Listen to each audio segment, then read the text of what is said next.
Welcome, everyone, to the 60th inaugural ceremonies at the United States Capitol. My name is Emily Boisvert. I am a Capitol tour guide at the U.S. Capitol Visitor Center, where we welcome about 2.5 million visitors a year. Maybe you've been on my tour before, or with my colleague. My name is Ron Jackson. I've been a tour guide. Well, when President Abraham Lincoln was inaugurated the second time, I was here and it just continued. Glad to have you today. Some of you might recall 4 years ago, my broadcast partner, Janet. Janet is watching. She's helping us. So glad to have you back.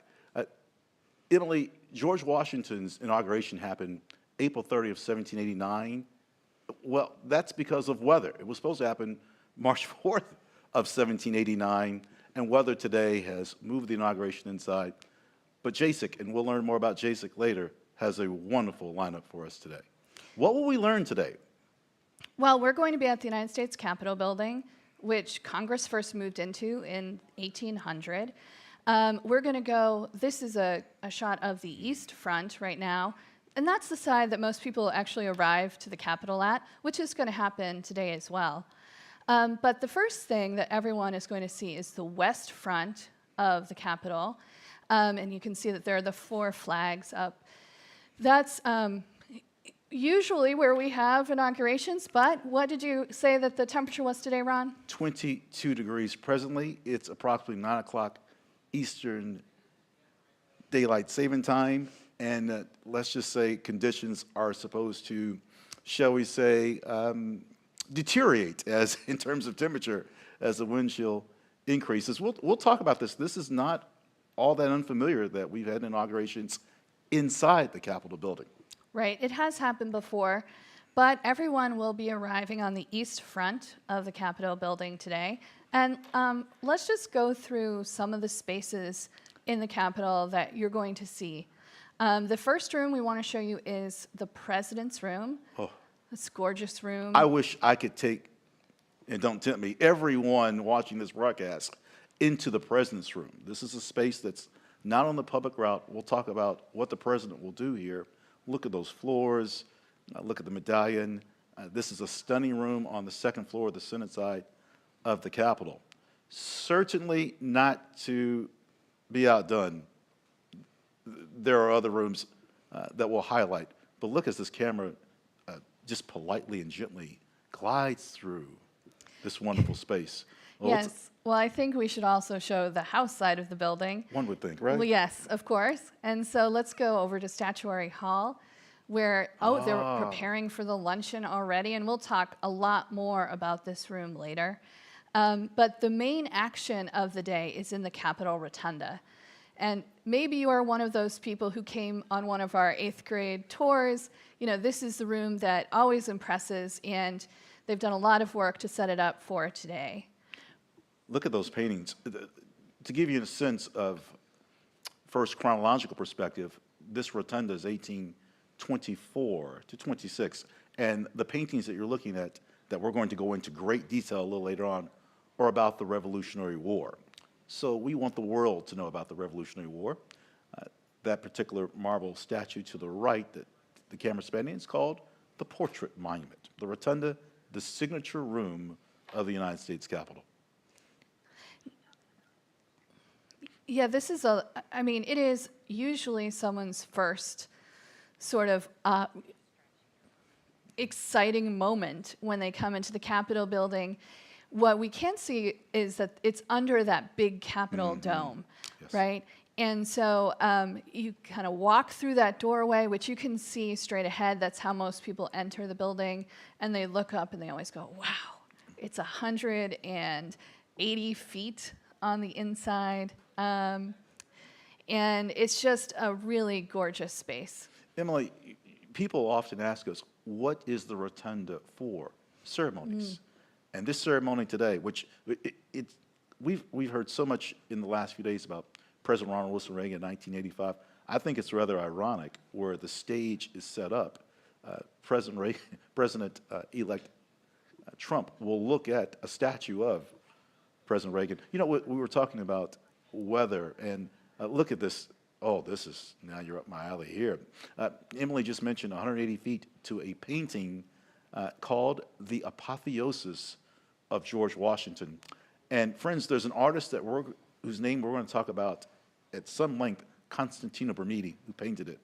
To give you an idea of size, it's the size of a basketball court. But Emily, doesn't this room look familiar to some of us? I shouldn't say some, but quite a few thousands were here just 2 weeks ago. Right. This is a really a great ceremony that we're going to have today, but it's not the only ceremony that we have in the Capitol Rotunda. And this was the site of President Carter's lying in state just a few days ago. It's not quite 2 weeks ago. And certainly Ron and I were here for that as well. President Ronald Wilson Reagan laying in state the summer of 2005. I remember distinctly lines extending to the Air and Space Museum. To give you an idea, friends, that's about 5 to 7 blocks away from the Capitol. It was a long wait. But today we'll witness the transition of power. Vice President-elect J.D. Vance? How could I forget J.D. Vance from Ohio? J.D. Vance from Ohio and President Donald Trump. Yes. And, we've had how many of these at the Capitol? And we've had quite a few ceremonies, inaugural ceremonies at the Capitol building. Of course, they weren't all here because they only moved here in 1800. Yep. And so before 1800, they were in New York and then in Philadelphia, and now finally here in Washington. This is a great shot here of the paintings. Now, those paintings in the background that we're seeing, they're by John Trumbull. And Ron, do you want to say a little bit about them? John Trumbull from Lebanon, Connecticut, lost use of his left eye. He fell downstairs. He became an aide-de-camp to George Washington, and he's commissioned to paint these paintings. Now, I would say if we have any students, and I hope that we do, I hope we have a school group watching, the painting on the left-hand side very likely is recognizable to our 5th and 8th graders. Yes, it is Independence Hall in Philadelphia. It's not Independence Day. And President Thomas Jefferson, I hope we can zoom in even closer on the red vest. That's Thomas Jefferson. Look at that paper. That is not just point by point, Emily. That is page by page as to why we're leaving the crown. What a pointed moment. 2026, the country's birthday is 250th birthdays just ahead, but also President Jefferson, President Adams, who died the same day, they will be highlighted as well. But look at this to John Hancock as to why we're leaving the crown. That is a stunning, stunning view. Can I get into a little bit of symbolism here? Notice this. Sunlight is on the floor, but did we notice the curtains? Oh, the curtains. Sunlight is on the floor. Did we notice the drapes? How could one interpret that? One could, it's some level of secrecy. Now, it's not unfounded. You see this a lot during this time period during the Revolutionary War. I think who's interesting as well, the person to the far left in that, I'm not good with colors, Emily, but it's kind of mauve. I don't know. It's kind of pinkish. It's a reddish just color jacket. Yeah, that's George Wythe. He's the first law professor. Just to aside, George Wythe, the first law professor in our country. But there's a lot going on in this painting. This painting's 12 by 18. Frame is curved, painting's flat. I think that's bigger than my freshman dorm room. Also, in this shot, we're seeing that beautiful bronze of George Washington by Houdon. And this is, if you've ever been to Richmond, to the Capitol in Richmond, the state capitol, this is a copy of that lovely marble that's the original by the French artist. And we have the bronze, which is part of the state statue collection. And, it's just one of those iconic pieces of art that we see in the Capitol building. A lot of the sculpture in the Capitol building is of presidents. The next one over is Truman. That's one of our newest statues.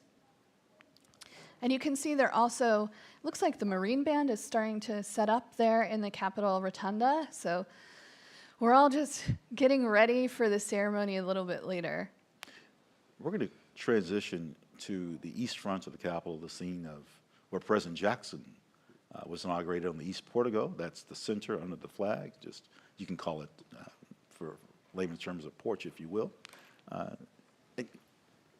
This is a Senate side view, and there's a pediment to the right of the dome that's in form of a little bit of a triangle. It's called the progress of civilization. But the East Front has seen inaugurations. Let's think about this. When President Biden leaves, that's the same side that President Carter had inauguration. We mentioned Eisenhower, Kennedy.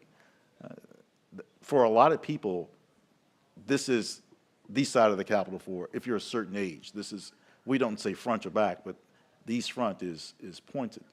That centerpiece, genius of America.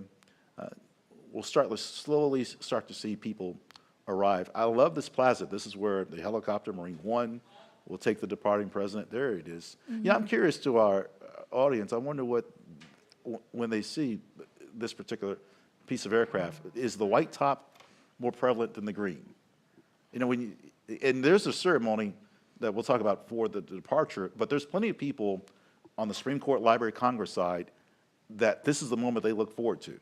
Right, because the East Front looks right onto the Library of Congress and the Supreme Court. So we've got the Library of Congress in our backyard. Oh, look at that setting. How lucky are we that we get to use the Library of Congress? It is the biggest library in the world. But yeah, here's back to the East Front. You know, this is not how the Capitol would have looked if you had been here. Even, you know, when the first Capitol's finished in 1826, we've added on to this side of the building. And this, I was thinking about this the other day. The space where President Lincoln would have stood for his swearing in is now inside. Yes. Right? Yes. And they moved that whole piece out about 30 feet, right, in the 1960s. So we're looking specifically at the Senate side of the Capitol right now. You know, you can almost split the Capitol down the middle. Half belongs to the Senate, half belongs to the House.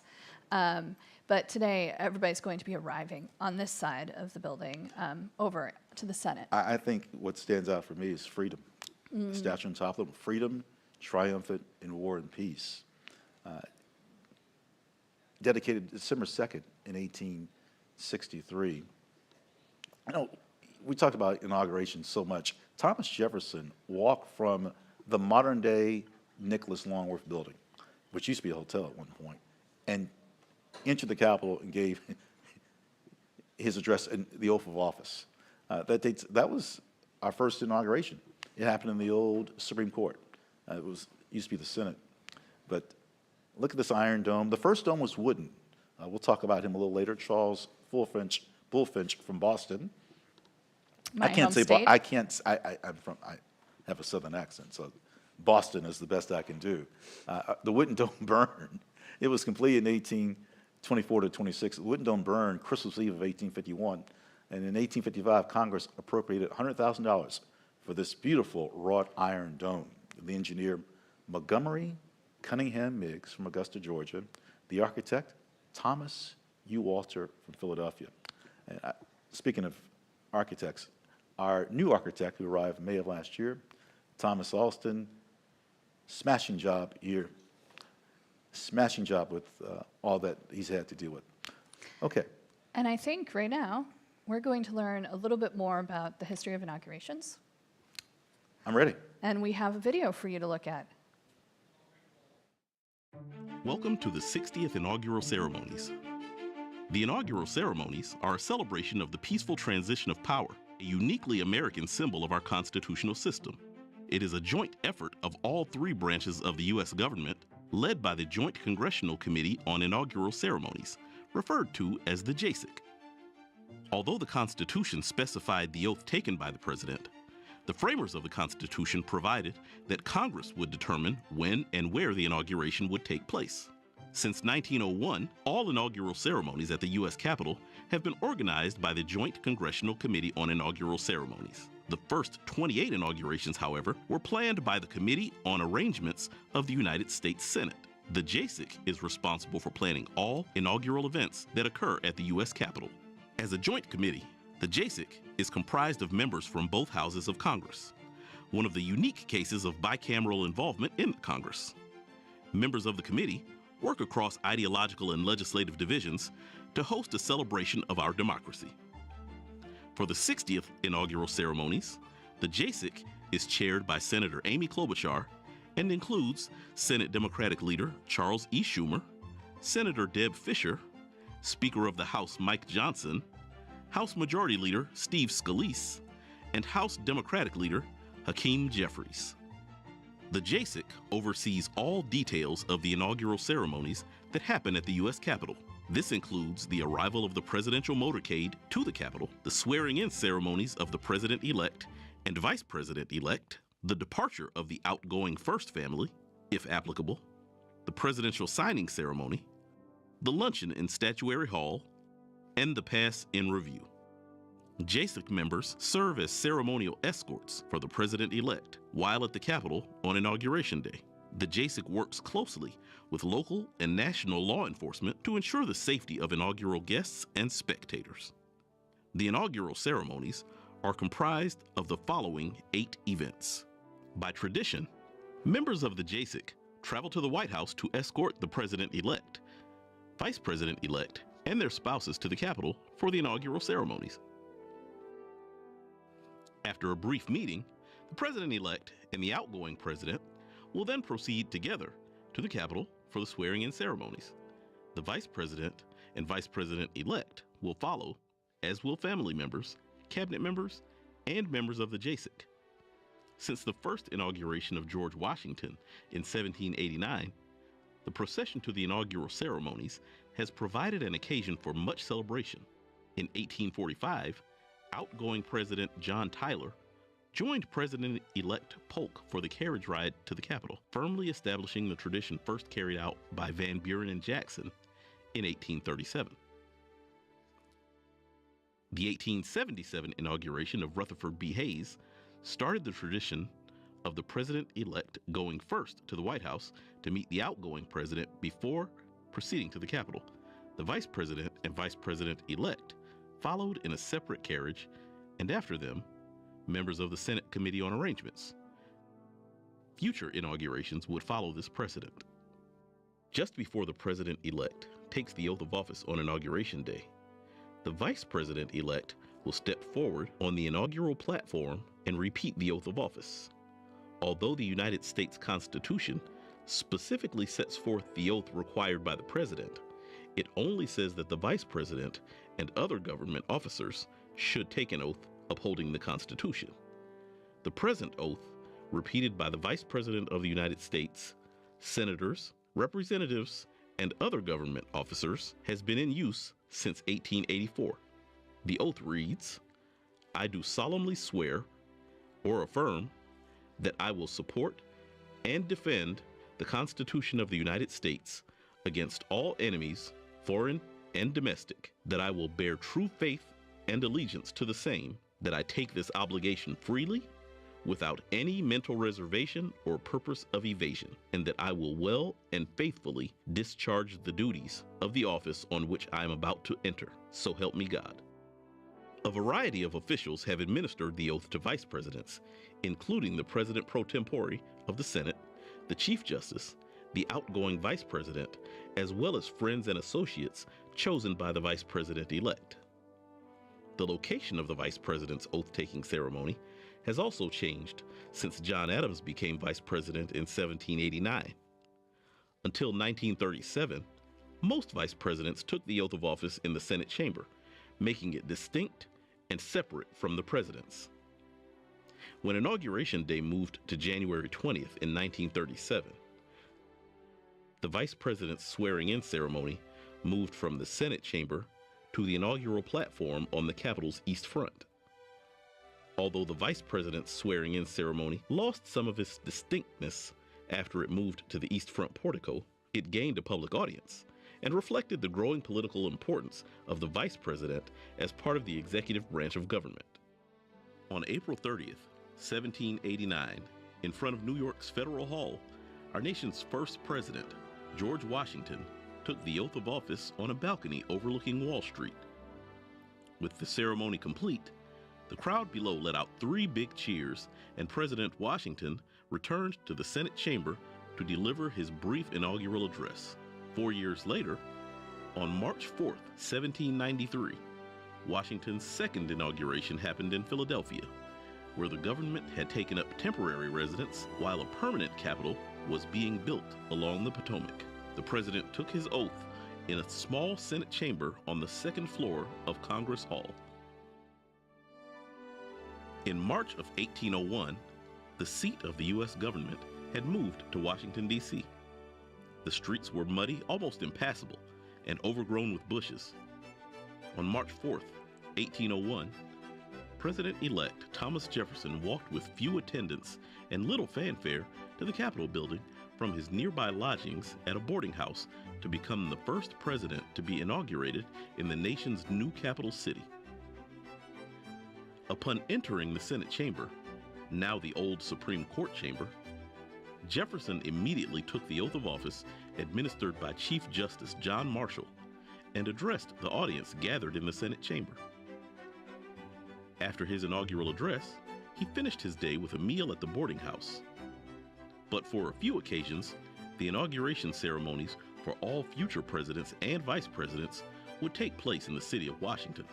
Andrew Jackson's inauguration on March 4, 1829, was the first of 35 held on the east front of the Capitol, though Jackson's second inauguration in 1833 took place inside the House chamber because of his ill health and bad weather.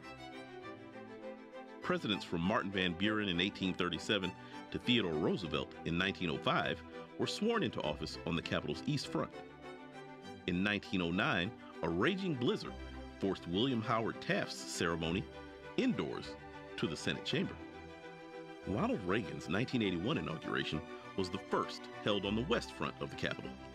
Seeking to minimize construction costs and improve visibility for a larger number of spectators, Congress shifted the ceremony from its traditional location of the east front. Although Ronald Reagan's second inauguration on January 21, 1985, was forced indoors to the Capitol Rotunda because of bitterly cold weather, subsequent inaugurations have continued the West Front tradition, including those for George Bush in 1989, Bill Clinton in 93 and 97, George W. Bush in 2001 and 2005, Barack Obama in 2009 and 2013, Donald Trump in 2017, and Joe Biden in 2021.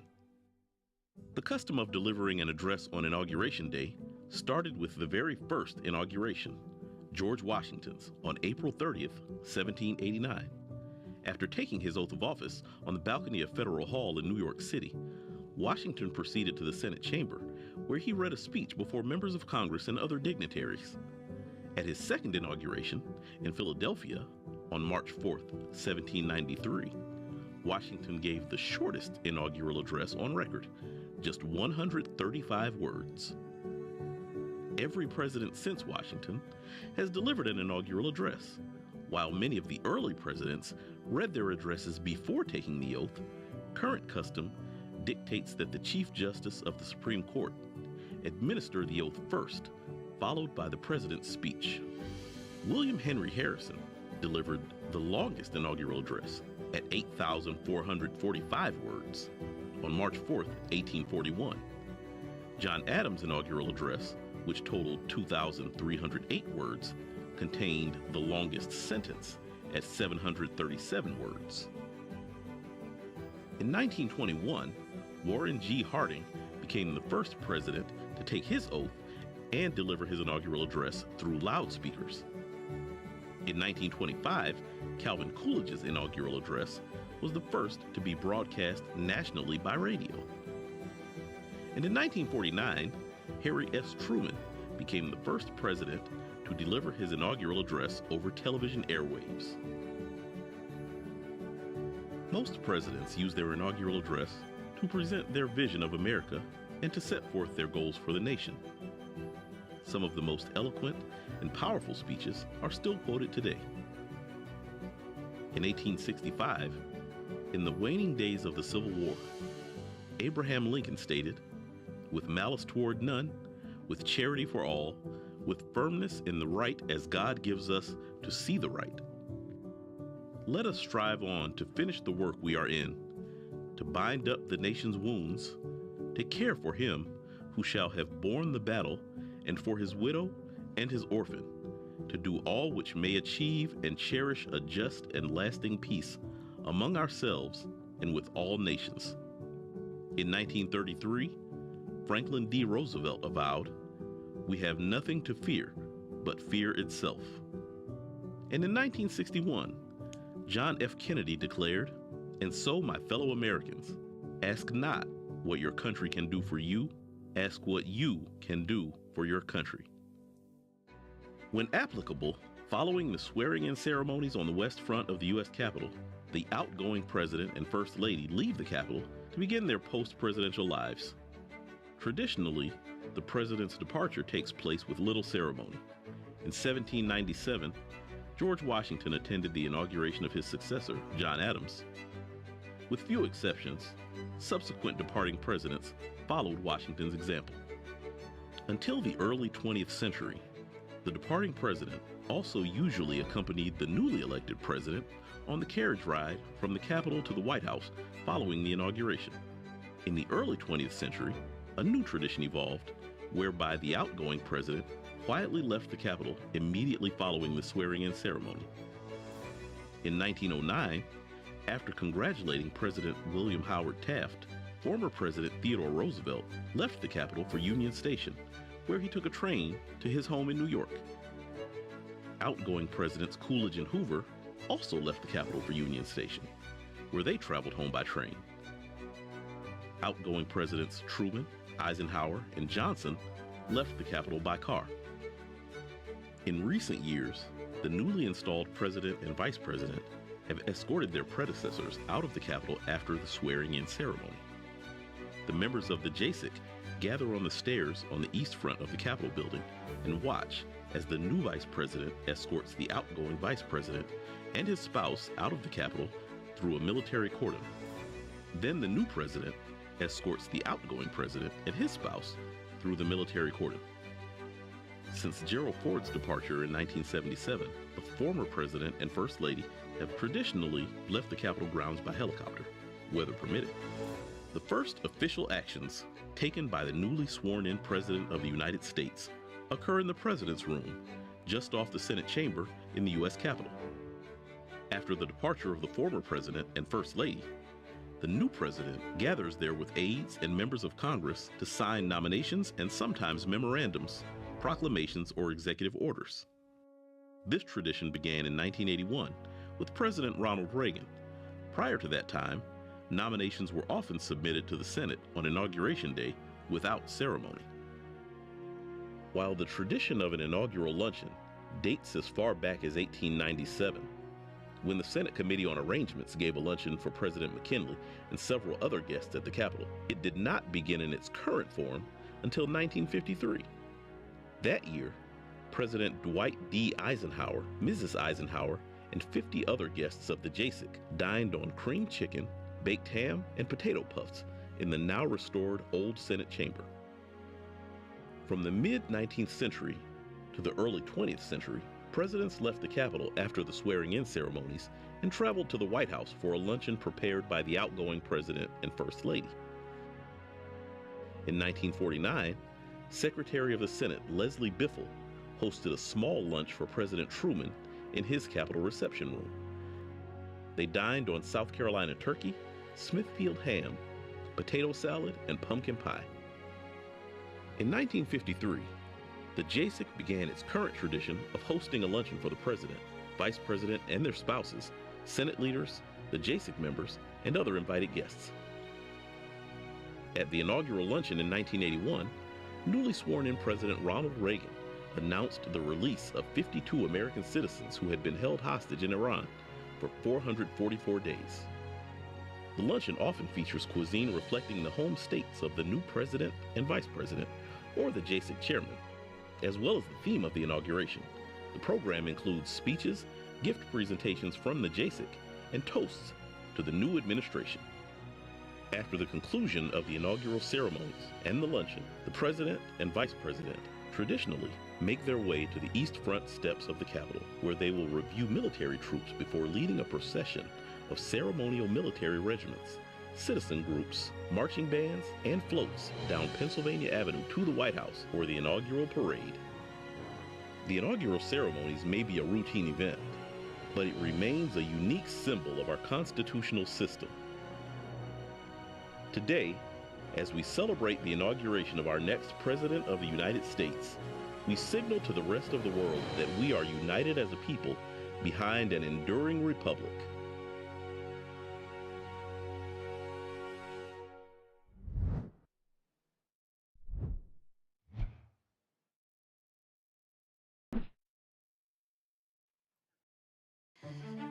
Welcome again to the 60th inaugural ceremonies. If you're just joining us, my name is Emily Boisvert, and I am joined by my colleague, Ron Jackson.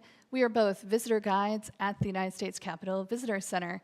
That was a great video, Ron. What did you think? Pointed video, specific. It states the purpose, why we're here. And it leads to a trivia question that we're going to have very shortly.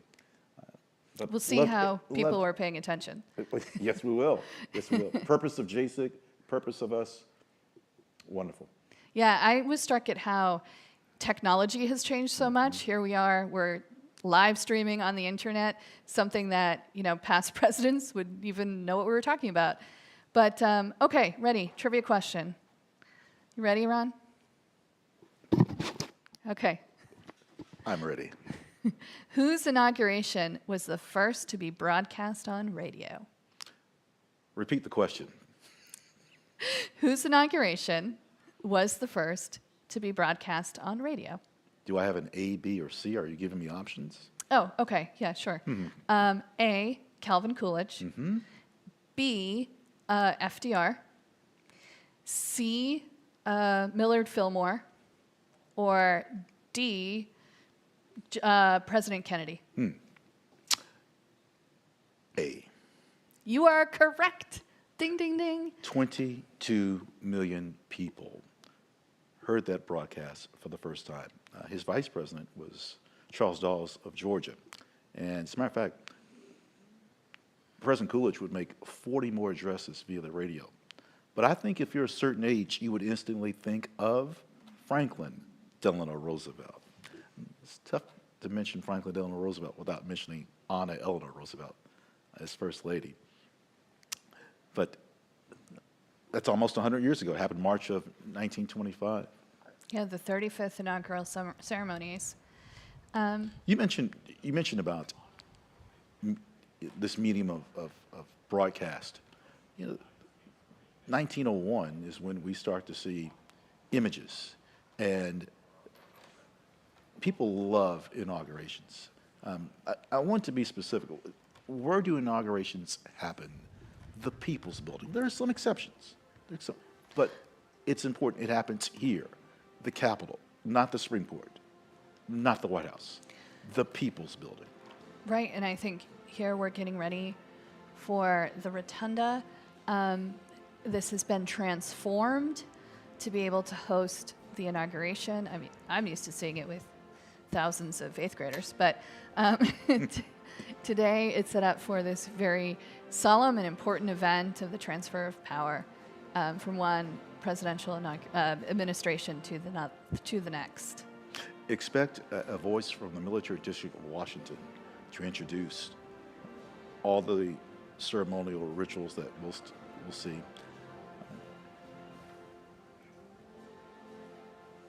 The selected guest only. Again, certainly feel for the thousands, tens of thousands that expected to be here to witness this in person on our West Front.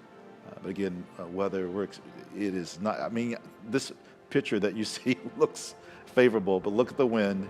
The wind chills low. As a matter of fact, walking in this morning, it was an icy walk. I approached the Capitol in darkness. So. Oh, here's the view of the Rotunda again. And I think we can just listen in. I think they're playing right now.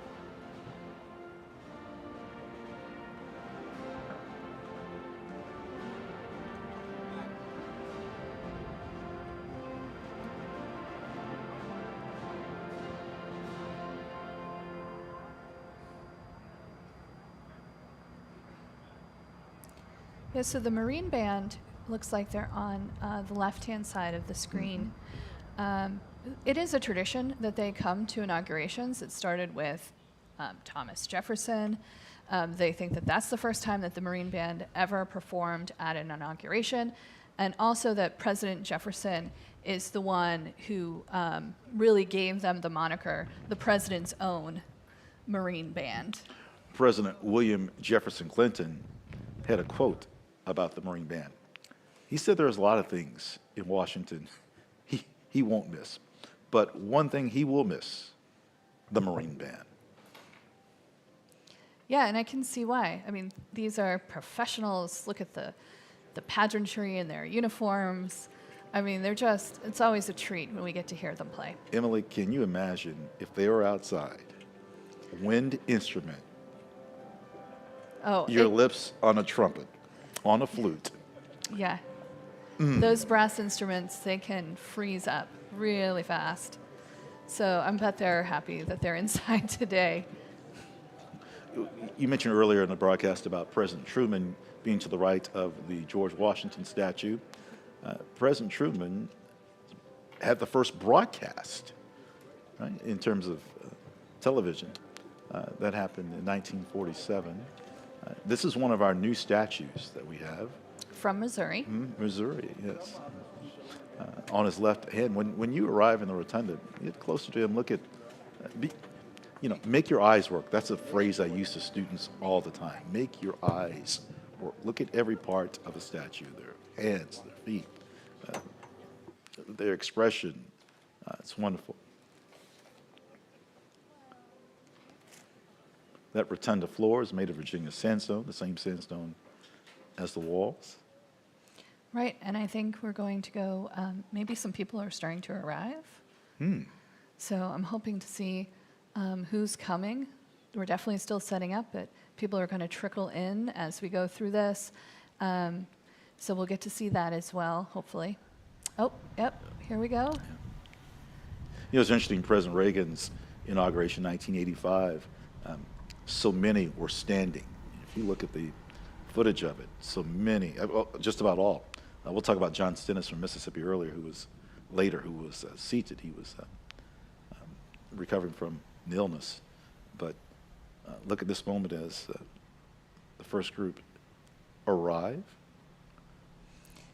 Earlier you were talking about the Capitol Dome and how it's made out of cast iron. Imagine all of the work that goes into the upkeep of the Capitol, and that's all done by our big boss, the architect of the Capitol. Tremendous job. Yep, and the Capitol Dome has had a couple of restorations over the years. The most recent one was in 2016, but they also just finished this whole restoration of the stone on the outside of the Capitol.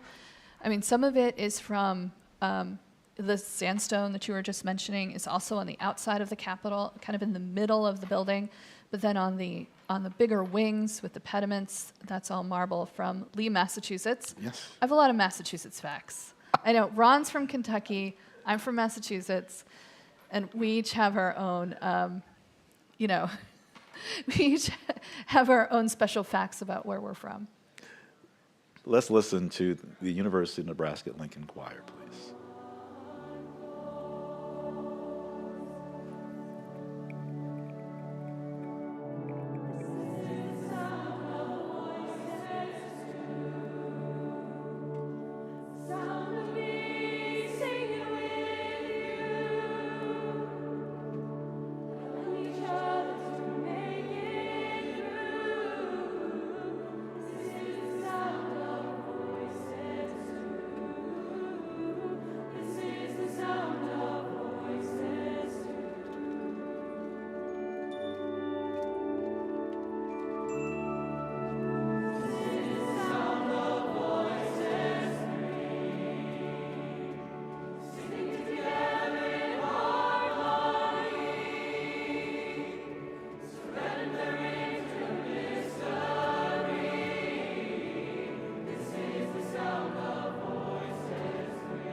That was, I mean, just gorgeous.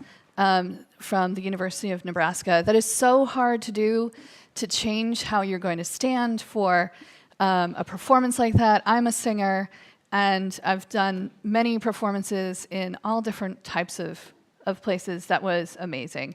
That song was One Voice by Ruth Moody. And now I think we're going to see some people arrive, maybe. We're back on the East Front. So hopefully some people are going to start showing up pretty soon. Our former vice presidents are approaching now. Remember, this will be the inauguration of the 50th vice president, J.D. Vance from the state of Ohio. The vice president is president of the Senate. Again, this angle provided for us by JASIC depicts the Senate side of the Capitol. We expect to see former vice presidents arriving shortly.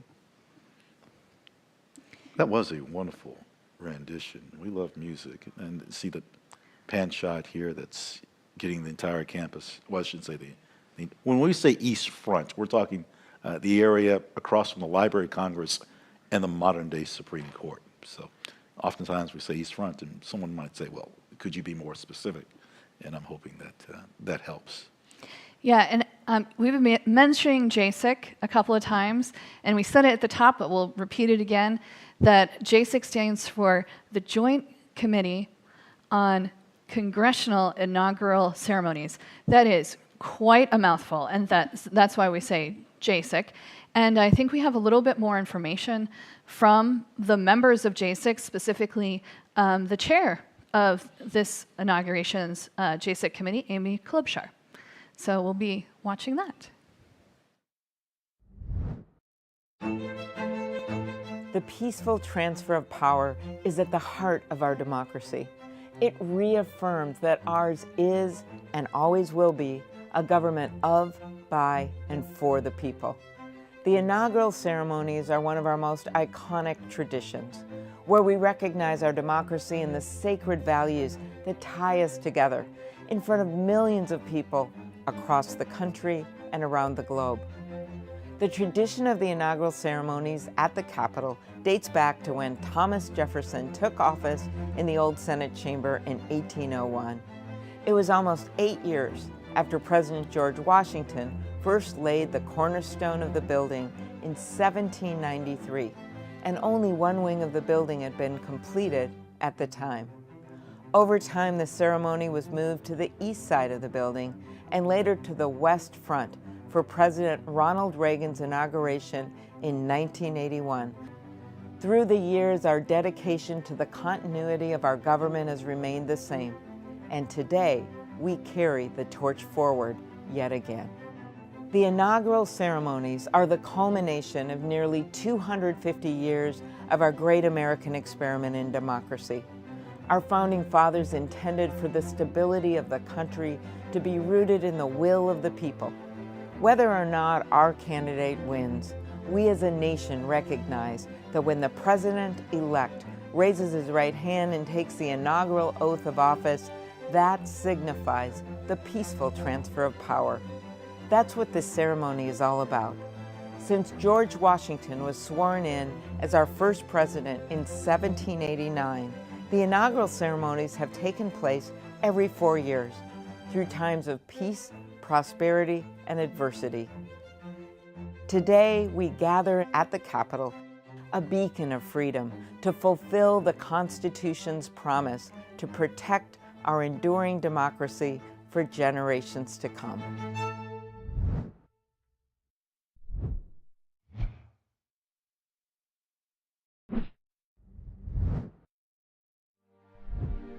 "175 years ago, one former senator and Secretary of State summarized the theme of our 2025 presidential inauguration.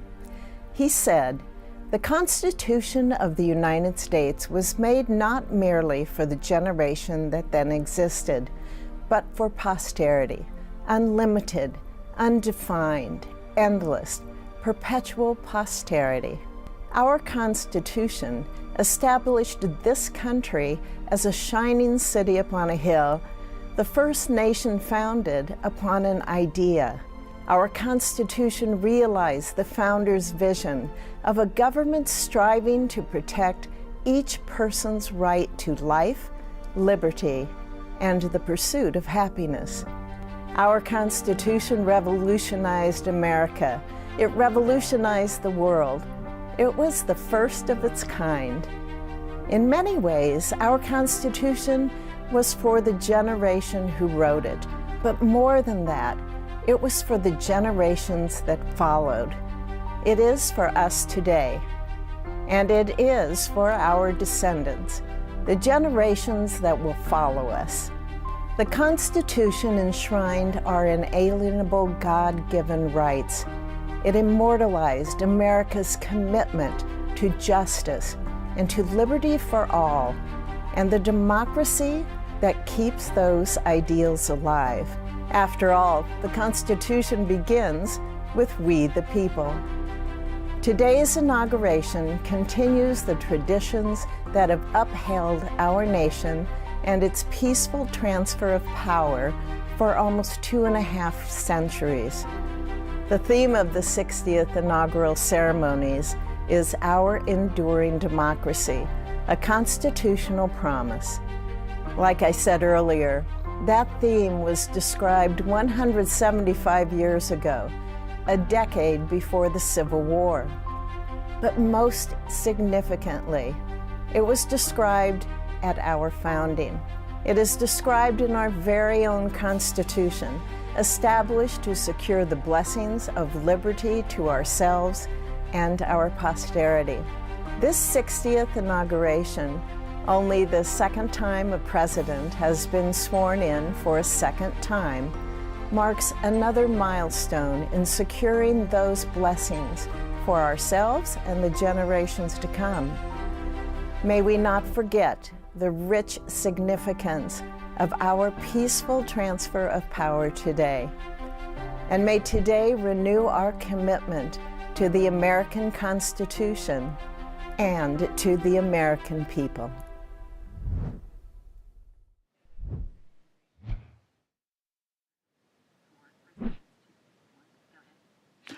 Welcome back to the 60th inauguration. You are looking presently at the east front of the United States Capitol. We look forward to welcoming the children of President George Bush. You see the camera zooming in. What a wonderful video. We just heard from Senator Deb Fisher from Nebraska, the chair of JASIC, Senator Amy Klobuchar from Minnesota. So as we continue to zoom in towards the east front, the buildup continues. I know it's noon that the oath of office is rendered, but there's so much to see prior to this on a rather beautiful but cold day. Right. You can see the ice is still on the lawn out there. A lot of work goes into making sure that all of these surfaces are safe for everyone to walk on. And hopefully we'll get to see former President Bush arrive fairly shortly.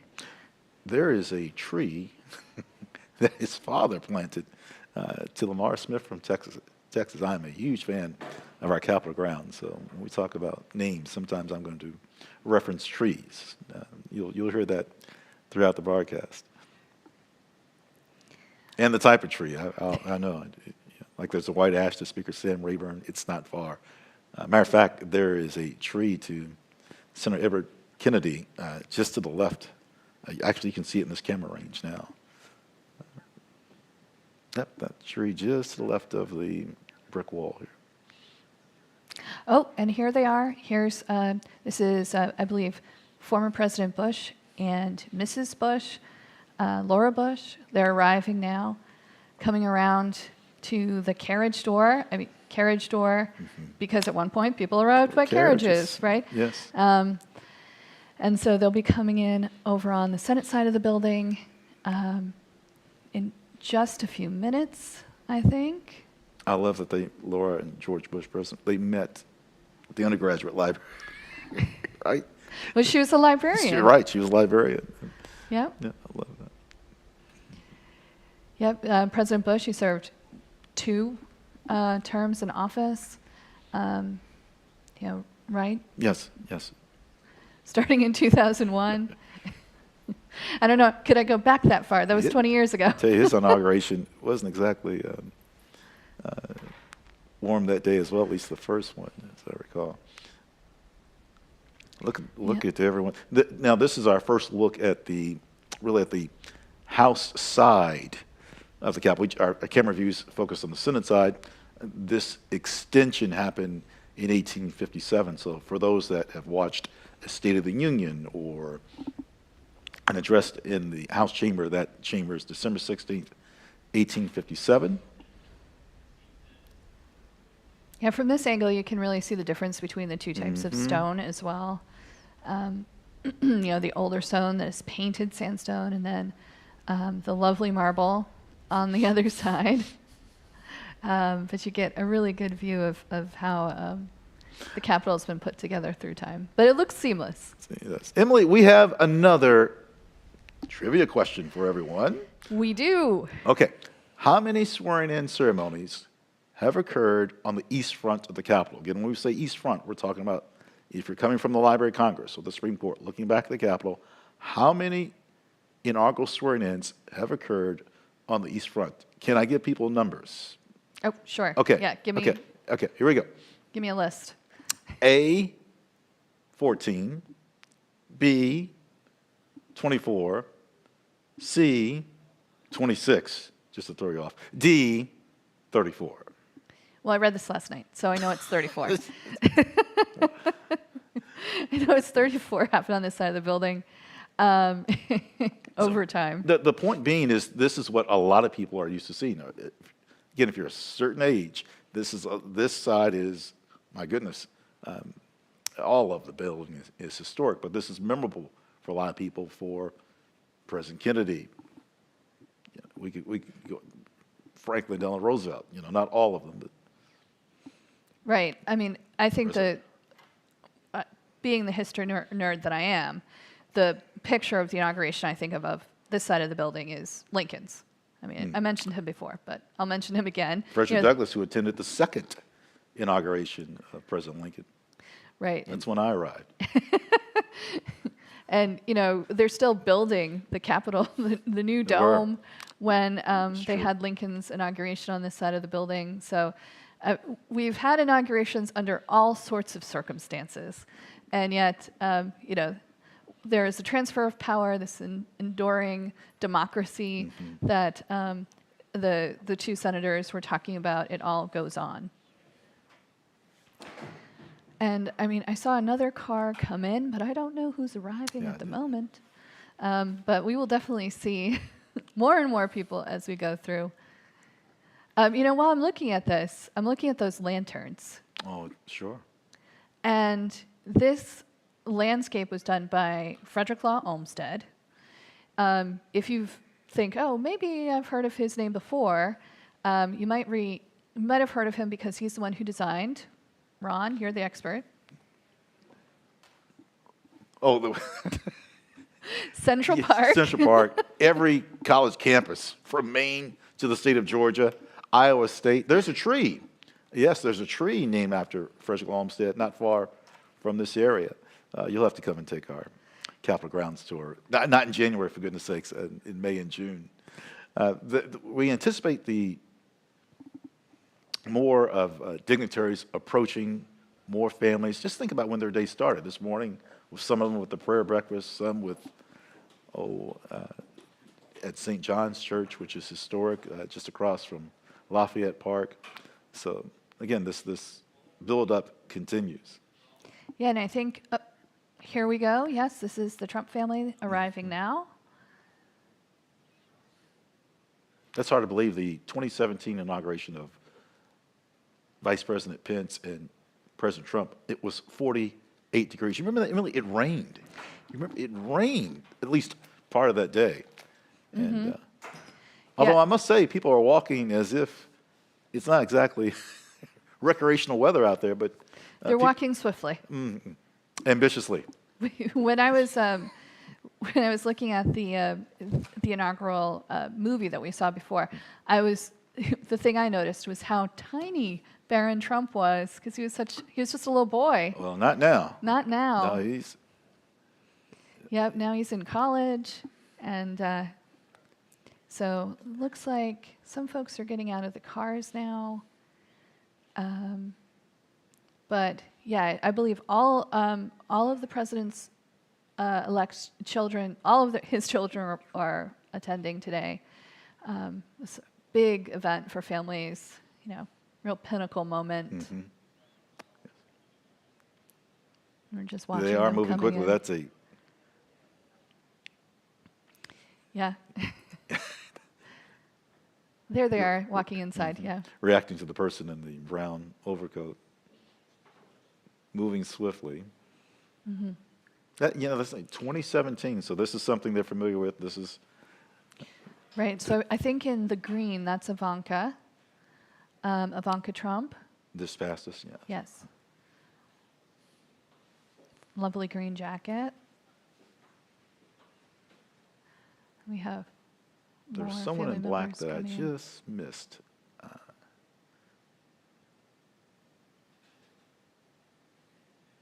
They're doing this rather quickly. That's rather impressively. Yep, all of this, of course, timed so that we can get to the noon swearing-in ceremony. And yeah, more and more people arriving as we keep on talking, and they're going to fill up the rotunda.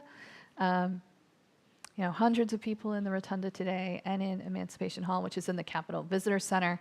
Capitol Visitor Center is right underneath that plaza that you see. So there we go. There's the rotunda. Everybody will take their seats in there. I'd like to hear more from the choir. I was rather impressed. Yeah. Yeah, the choir is a joint choir. Senator Fisher, we just heard from, she's from Nebraska, and so she asked them to come and talk, to sing for the inauguration because she's on the joint committee, and I think they did a really great job, considering they had to change everything at the last minute, like everyone else. Because we're honoring the request of the president-elect to hold the ceremonies inside this year. Because, as we've been talking about, it's cold outside. There's going to be I can promise you, a stirring rendition by Lee Greenwood. I can recall my years at Fort Bragg, North Carolina. And I think the first time I heard Lee Greenwood was 1986. And he sang God Bless America. There was I can't remember the field, but a lot of people have heard this rendition via television, perhaps radio. There is nothing like it in person. And so not just the words, but look at his expression, look at everyone that's around, and you will be moved. This is one of our great moments of an inauguration. Music. I can recall last inauguration, Garth Brooks, who rented the national anthem, just literally came in from the East Front, went through the West Front, down to the platform, and then shook someone's hand and walked away. It's just so expect a moment here from Mr. Lee Greenwood singing "God Bless America." I think that's going to be in a little while, but before that, I heard that some more people are arriving. Oh, really? Okay. Yeah, so I think former vice presidents are going to start to arrive next. So we're waiting on that. But I agree with you. Music is a very important part of the inauguration, and I'm looking forward to all of the performances that we're going to hear today. Friends, let's hear from the Speaker of the House, Mike Johnson, and Steve Scalise, respectively, from Louisiana. I think you'll be touched by this video as well.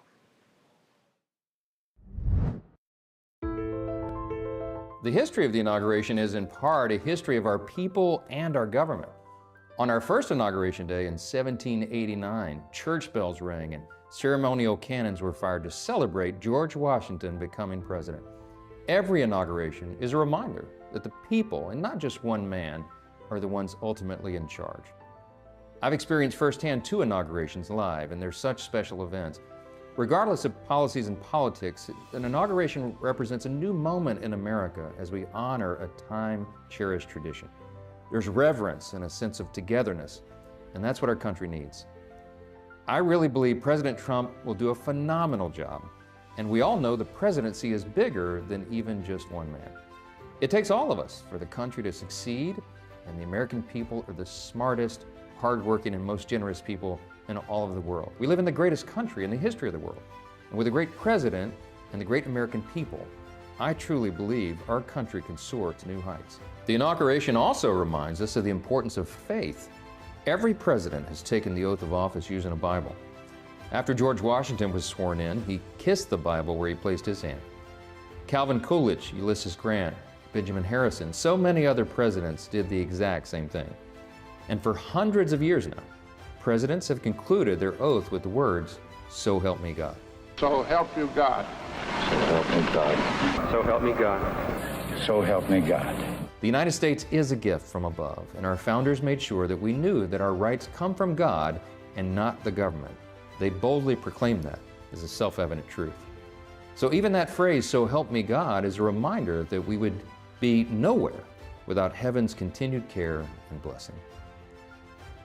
We're all excited for the America First agenda that President Trump is leading. And we also have a real sense of reflection on our history. Our grand experiment in self-governance has endured for nearly 250 years now. In fact, it was 250 years ago, this year, that the first shots of the revolution were fired at Lexington and Concord, and Paul Revere made his famous ride. Our people have endured world wars and civil wars. We've endured economic depressions and even terrorist attacks. But no matter what trouble we face or how many times we get knocked down, we're going to get back up. We'll never be destroyed, and we will always press ahead. The secret of our genius is the timeless principles that we represent. The belief that every person is made in the image of God and has the inalienable rights to life, liberty, and the pursuit of happiness. We boldly proclaim that as a self-evident truth. And as we remember all the presidents we've had and the 250 years of history our people have made, we're praying that our country and our experiment in self-government will endure for generations to come.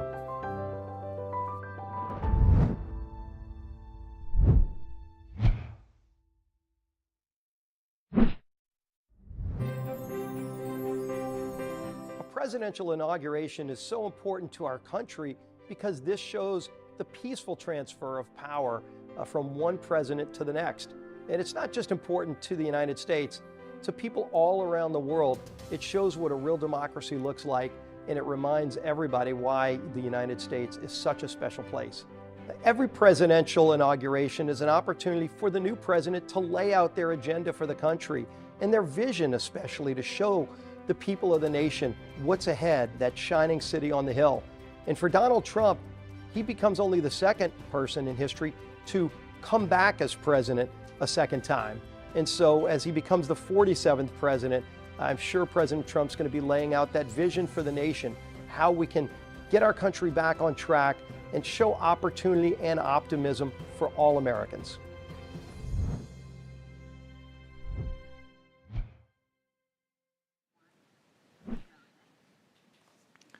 Well, welcome, if you're just joining us, to the 60th inaugural ceremonies. My name is Emily Boisvert, and I'm joined by my colleague, Ron Jackson. And we're here at the United States Capitol. We're looking at the east front of the Capitol building right now, and we're waiting for everyone, anxiously awaiting for everyone to arrive here today for the 60th inauguration. Emily, that last video, I'd like to highlight what the House Majority Leader, Speaker Solis, referenced about inaugurations. And I wrote this quote down. This inauguration shows what a democracy looks like, the practice of democracy. I thought that was as pointed of a moment of what I've seen so far from the videos. I really like that. Steve Scalise from Louisiana. He knows where my stepmother is from, a little place called Bunkie, Louisiana. You've never heard of that. No one's heard of that. Again, the build-up continues here. By the way, just the cloud cover just kind of split here. Look at that flag. That's a great shot down Pennsylvania Avenue. So That's the first one we've seen of this, right? Right. Of this view. Right. So to your left-hand side, those are the Smithsonian museums, and then right ahead, right there in the middle, is the capital of the United States. Pennsylvania Avenue Northwest. Well, normally that would be a site of parade, but this year is going to be quite different in terms of a parade. Well, that wind is increased since we came on at 8:55 Eastern Time. That is, again, this was forecasted. Yeah, but you can really, I mean, it's a cold day, but it's a clear day, so you can see the hills in the background. That's Maryland, believe it or not, because the district is, well, it was part of Maryland originally, and then they carve out this federal district, this federal city of Washington, and designed by Pierre-Charles Enfant. So we have these wide avenues that lead to the government buildings like the U.S. Capitol. All names that of French origin Emily will pronounce. It goes with the last name. You gotta learn all of the French names. You know, the black flag underneath the Stars and Stripes. We also have that flying in the Rotunda. And a lot of people ask us, especially international visitors, about the flag. Would you like to talk a little bit? The Prison War Missing Action flag was really ordained when President Reagan, President Reagan was inaugurated, if I'm not mistaken. And we've had a particular flag looking like that in the Rotunda since the 1980s. You just mentioned about tourists. Please do not touch flags in the Rotunda. Don't do it. Don't even think about it. It's not that you're trying to be disrespectful or insensitive. You just may not know, but please don't touch flags. Speaking of flags. Back in the Rotunda. Yeah, look at all those flags. Well, I recognize, of course, the American flag. In ROTC, I at times, I was part of the color guard. And this is, of course, I was much younger. That is something to hold those streamers, to hold the American flag is a great privilege. As the camera is in this particular zoom, Emily, the three women to the left of the American flag, there's a name for them, the Portrait Monument. And I know we're going to see the Rotunda a lot, but just very briefly, who are the women? Oh, I think, well, we'll definitely talk about that before too long, but I believe that there are some members of the cabinet coming in right now, and cabinet spouses are also arriving. So we have these huge buses. With the Marine One. With Marine One in the background. And for those that have history of the Capitol, but you're not familiar with the new Visitor Center, those skylights, yes, they are new for some. But we anxiously await who's... A part of me can't believe that Marine One is on the roof of essentially our office, the Capitol Visitor Center, right? That's true. We anticipate cabinet designees coming, the chairman of the Joint Chiefs of Staff and the department heads will be here shortly. But America is really on display when it comes to inaugurations. I don't know about you, but when I was coming in today, I felt like every bus, every mode of transportation has been requisitioned for this event to make sure everybody gets there on time, make sure the streets are clear. We anticipate seeing Mr. Musk and Zuckerberg leaving these vehicles. They've had a long 2 or 3 days. We're being selfish, or perhaps I'm being selfish in talking about the event for today, but this started, this crescendo to get us to this point has gone on for a couple of days. With no shortage of people gathering around. We'll give us a few seconds, take our time with this.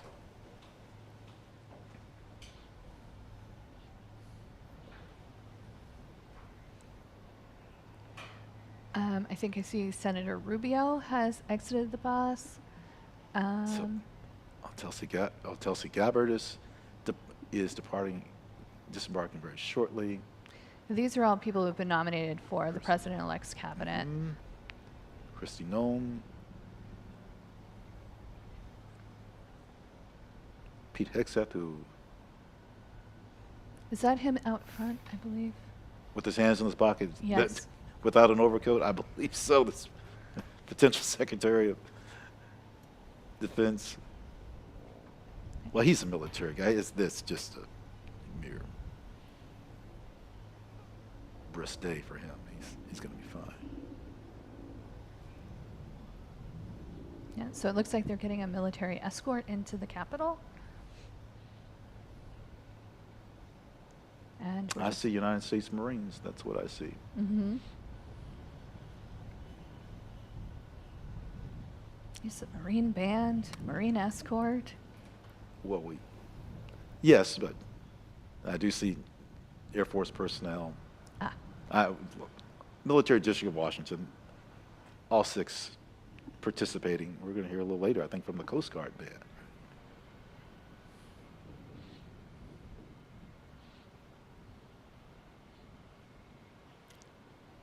Yep. There's so much that goes into planning for all of these people to come to the Capitol building and gather together for this ceremony.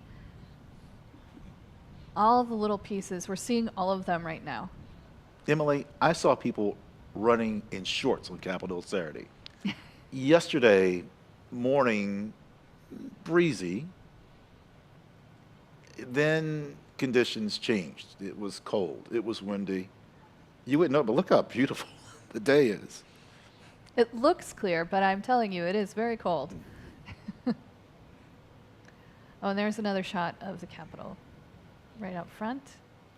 Oh, Pennsylvania Avenue Northwest, yes. Yep. It's about a mile and a half between the Capitol building and the President's house. By the way, it's Theodore Roosevelt that renamed the President's house the White House. That's who did that. Yep. So it looks like everybody's making their way inside. I'm sure they're happy about that. Emily, I think we've seen no shortage of I'd say about 300 people that have entered the East Front. And we know the Rotunda. We saw chairs. There won't be that many to be seated, and there's other areas they'll be placed at. So it will be hundreds and hundreds of people here. But the moment in the Rotunda, yes, that will be restricted. Well, at least this time they get seats, because with President Reagan's second inauguration, they didn't have enough time to set all this up like we did for today, and there was basically standing room only. If you look at that footage, yeah, people have seen footage by now. There were people, unfortunately, shall we say, close to statues. Okay, they were hanging from certain statues. Don't do that ever. You'll catch my eye. Don't do that ever. Yeah, but here we are back in the Rotunda waiting for everyone to arrive. There are some things in here that are different from how you normally see it, the bunting in particular. They've added for inauguration specifically. Usually that's not here. We're a little more pared back, typically. Yes. Ladies and gentlemen, former Senate Majority Leader, the Honorable Mitch McConnell, accompanied by the Honorable Elaine Chao. Senator Mitch McConnell just being introduced from the Commonwealth of Kentucky, and his wife, former Secretary of Labor, Elaine Chao.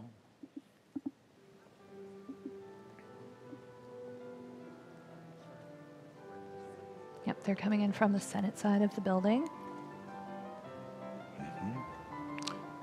Senator Mitch McConnell, who is no longer in leadership, but still very prevalent. Well, what he has seen, think about the years, he dates back to the 1960s, the early 60s, before the March on Washington, even when he arrived in terms of being an intern as well. Think about this. They just introduced the former minority and majority leader of the Senate, and President-elect Donald Trump won't be sworn in until approximately noon. Now, again, stay with us. Even beyond the inauguration, the National Statuary Hall with our luncheon, the President's Room, the sign. There's a lot to see. That's right. Now, we've been talking about how cold it is outside. right? Yes. Did you notice when we were watching the inauguration that people weren't wearing hats Didn't when we notice were that. in the video? Did notice that. So which president was last, do you think, to wear a top hat? Well, did not President Kennedy take his hat off? He did. Well, he has good hair. I mean, who would? Yeah. Yeah.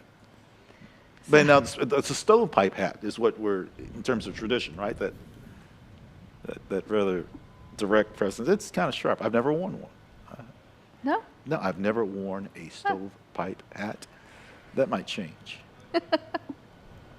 Next time you come to a tour at the Capitol, look for Ron and his stovepipe hat. Well, I mean, we're still just waiting for more people to arrive, but it's a... Let's see what we can see here. Yeah, I'm trying to... Oh, Mr. Zuckerberg entering. Who is that with that stunning white coat? What, that's really sharp. Oh, Mr. Bezos, Jeff Bezos just came. Thank you to our spotters. We should have said that. Thank you to our spotters.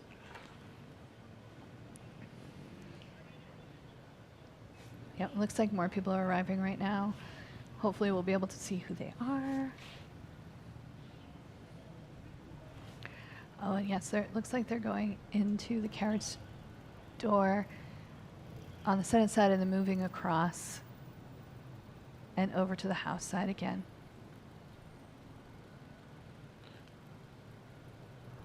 Okay, former President William Jefferson Clinton and Senator and First Lady Hillary And Rodham Clinton. Secretary Yes. Clinton.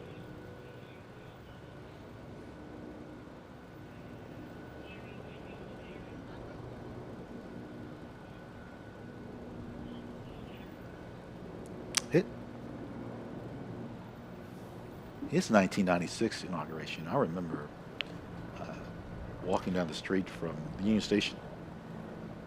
Oh, there it comes. Oh.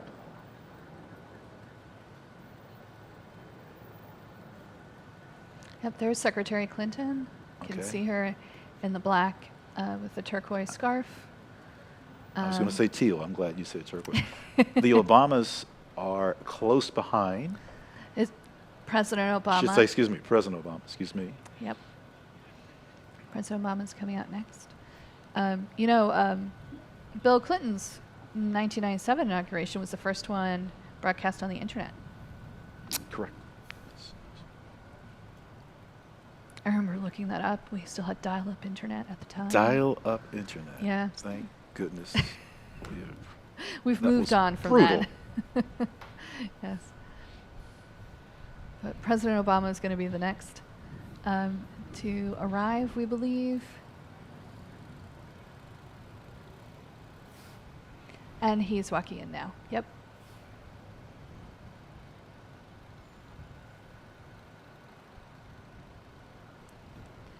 So looks like everybody's coming out for this. There he is. There he is. I can. Look at that distinctive walk. Yes, I was going to say the same thing. And without a coat, without a hat. He feels nothing waving at someone. Yep.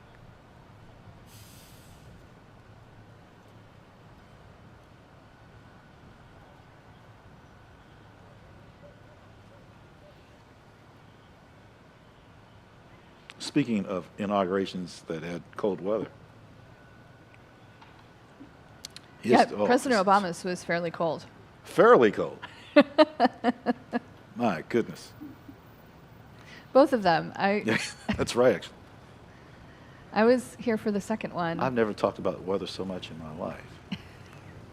Yeah. You can see just more people arriving on the East Front.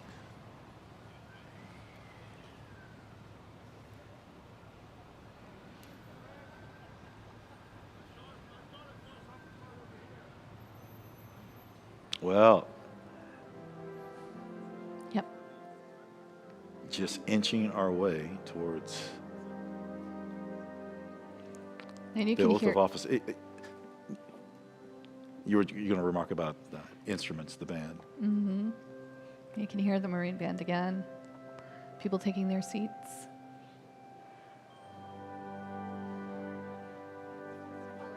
You know, the main podium is going to be flanked by these paintings we were talking about earlier by John Trumbull. And these are all based on the really the founding of the United States. It starts, we have revolution scenes. Oh, here we have more people arriving.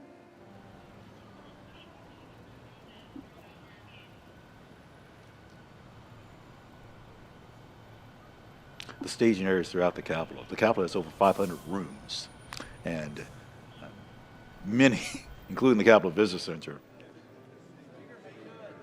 will be used. Is that Majority Leader Scalise? No. In, I think you're in the red tie. Yes, black suit.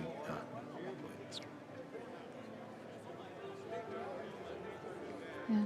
Now remember, friends, the ceremony, one of the ceremonies, I should say, the prelude is about 11 o'clock. So, again, we'll get there. I know it's 10:21 Eastern Time. We will get there.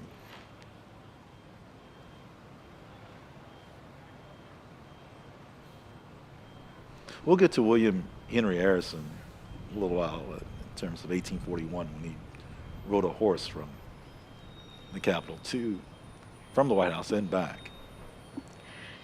Yeah, the first, Let's see. Ooh, let's see who we can see. I'm sorry to interrupt you. That's okay.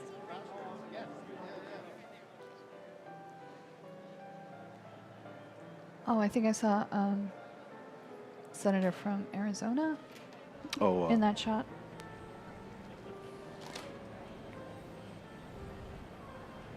Senator Kelly. Yes, Senator Kelly.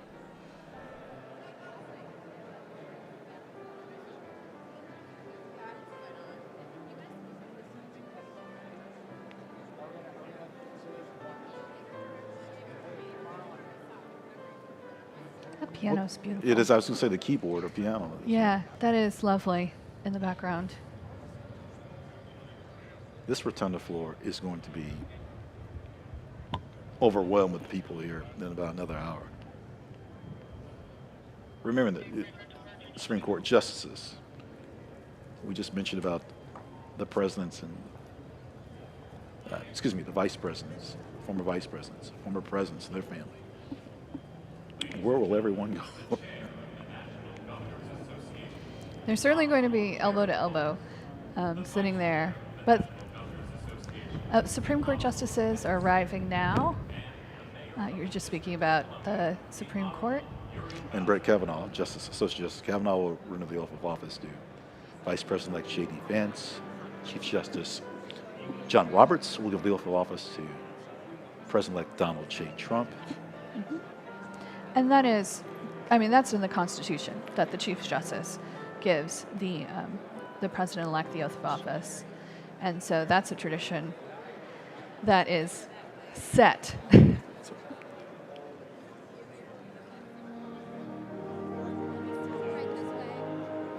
You know, when Vice President George Herbert Bush was sworn in, it was Associate Justice Potter Stewart. And again, the year's 1985. And unfortunately, Justice Stewart passed on later that year, 1985. Yeah, December of that year, December 7th, to be specific. But a longtime friend.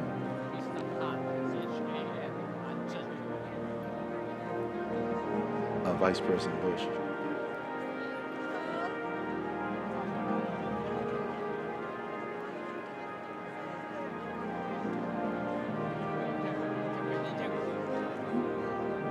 I'm looking forward to America the Beautiful. I'm looking forward to, of course, the national anthem. And they're playing My Country 'Tis of Thee right now. I almost sang along. Huh? I held it in, but well, I'm bass. You're probably alto. Yeah, alto. Yeah. We'll see. You never know.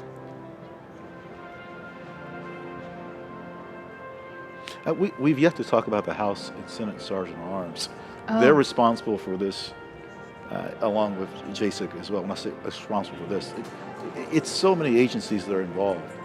But the Senate Sergeant at Arms, Lieutenant General retired Eric Gibson, House Sergeant at Arms. Ready. Post.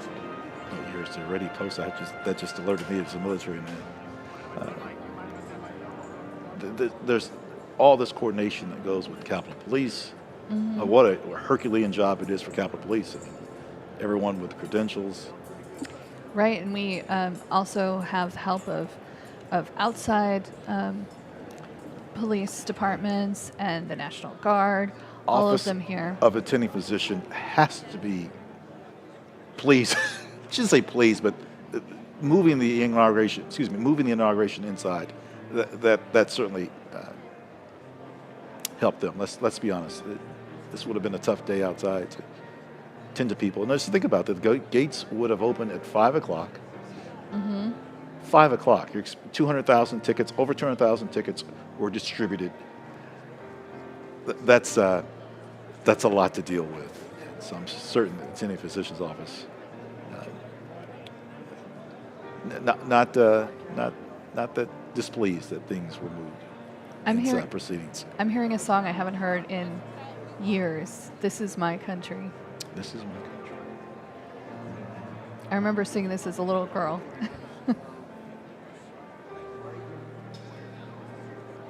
Yeah, so it looks like members of the House are coming in from the House side of the building. Members of the Senate are coming in from the Senate side of the building. We have governors, the mayor of the District of Columbia, Mayor Bowser. The Librarian of Congress is Dr. going to be Hayden. here, Dr. Hayden. The first woman to be the Librarian of Congress. Also Thomas Austin, we mentioned him before because he's our big boss. We're going to mention him again, probably. The architect of the Capitol. Well, this is a great march. I'm trying to place it, though. So am I. Give us a few seconds. Well, Emily, ceremonies. I mentioned the Rotunda is ceremonial.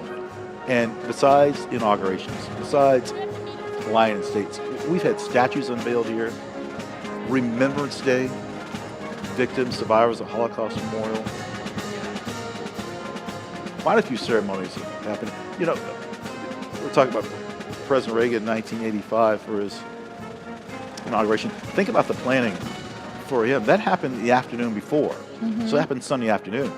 The Joint Congressional Committee on Inaugural Ceremonies found out, if I'm not mistaken, it was announced Friday. So they've had just a little more time to coordinate. Now, again, it doesn't make everyone happy. There's a lot of people that just simply you can't put 200,000 people in the Capitol building. There's not enough space. So yes, we have 2.5 million visitors a year, but not all at the same time. Right. So, but I was just thinking about the Marine Band a little bit because they're playing right now. I think, of course, someone will tell me if I'm wrong, but the march that they were playing is one by John Philip Sousa.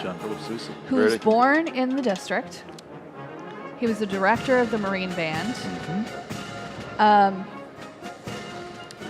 Real influence on the patriotic music that we think of today when we think of American marches and American music. It's really John Philip Sousa who's one of the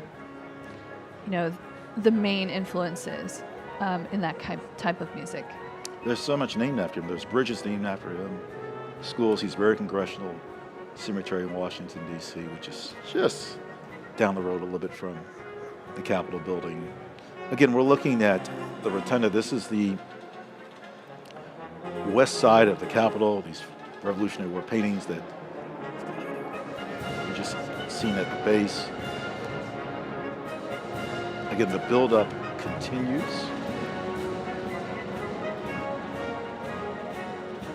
Yeah, I'd like to know how many students are streaming in. We were younger.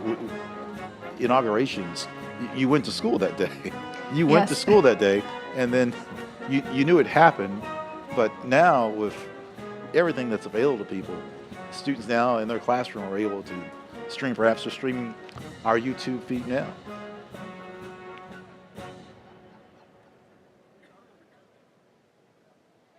I think that's important. A lot of what we do is teach young people, and inaugurations is more than a teachable moment.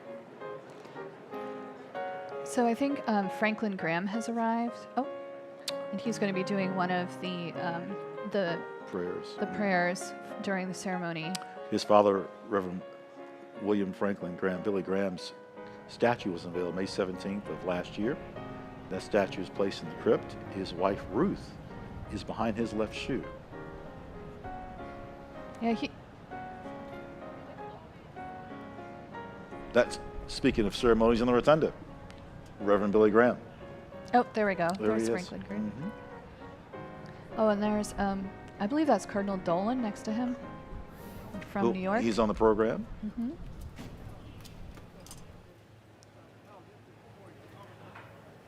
I was sort of hoping he would wear some of his vestments. Yeah. Reverend Billy But- Graham. I remember, speaking of weather, it happened in February of a few years ago when Reverend William Franklin Graham, who lay in the state. You know, there was a family member that greeted everyone that came in the Rotunda. That's right. You remember that? There was a family member, and I can't remember if it was an overnight visual or not. But Not that one. It was not that one, but it was lengthy. There was, I can't remember, but I recall a family member greeted everyone that entered the Rotunda, and then again, just May of last year, his statue.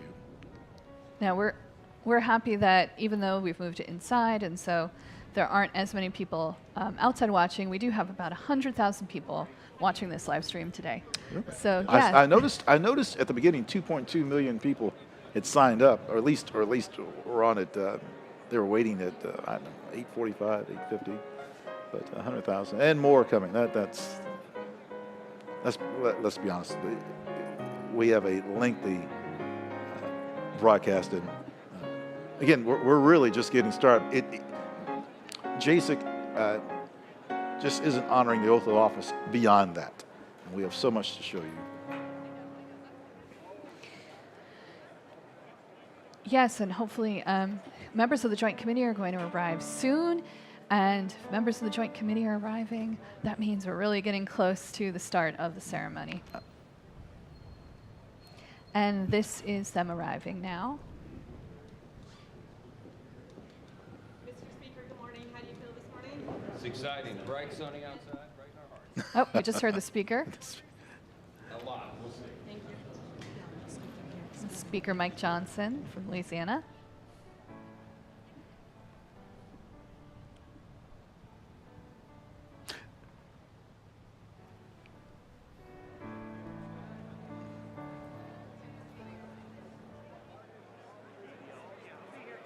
This isn't a trivia question, but I'm going to give one. Okay. The second coldest inauguration. The second coldest. We know the coldest. Everyone knows the second coldest. So I'm just going to throw out I three. think I know it. You do? Is it Ulysses S. Grant? Yes, it is. Can't fool anyone. Yes. Yep. 20 degrees. In the morning, it was 4 degrees. Yeah. Ouch.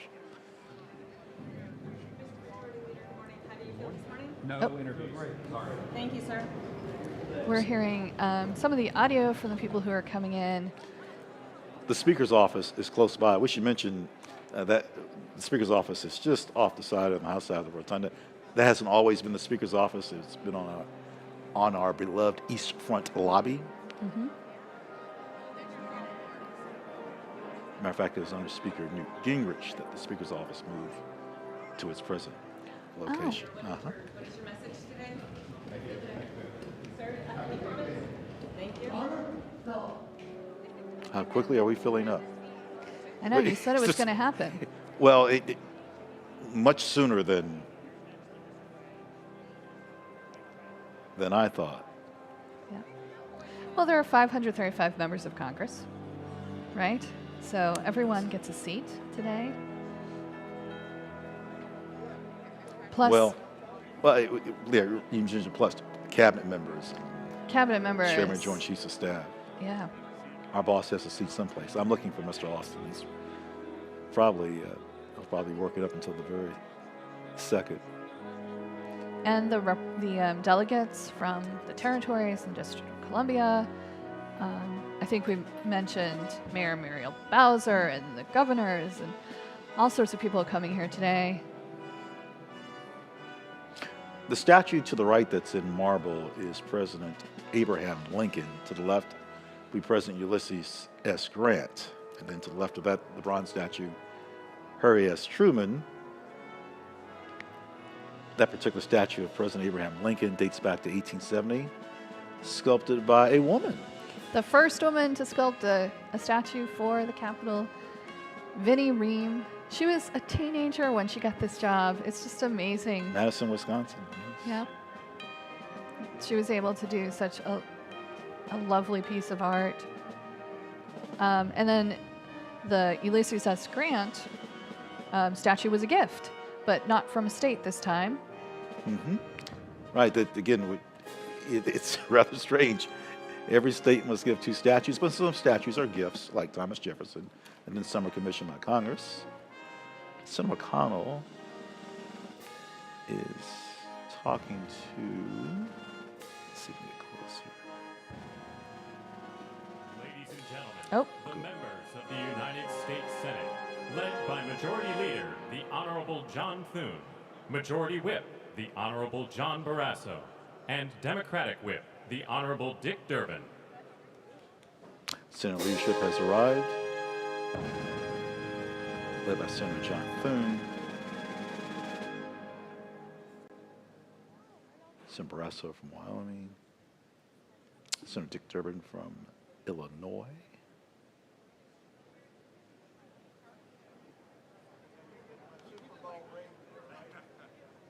Yes, everyone just taking their seats. Getting back to the Lincoln statue about Vinnie Ream, she's a wonderful story. She's buried in Arlington National Cemetery. She married an Air Force officer, the last name of Hoxie, H-O-X-I-E. You may not pronounce his name, just Oh, I think I just saw Senator Booker. Cory Booker from New Jersey. Yep. He's got the blue tie on. I think that's him. Senator John Cornyn. Yeah, Senator John Cornyn with the noticeable silver hair. It's white. Red tie. Yeah, this is more of the Senate coming in to take their seats. I see Senator from Pennsylvania. Oh, Elizabeth Warren. Peterson. She's wearing Yeah. purple today. Oh, I see her. Yep. in Senator the Fetterman corner. is in shorts. That's my first oh my moment. I'll leave it at that. He's wearing a black hoodie. Okay.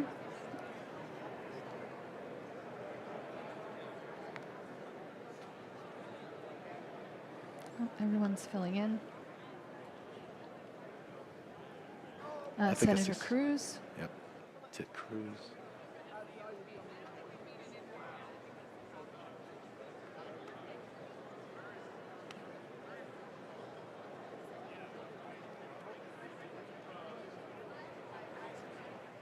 Don't worry, friends of the House. We will be, when they file in, just trust us. We will.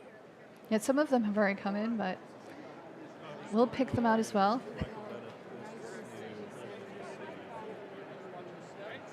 That's hardly 40 years. President Reagan at his inauguration.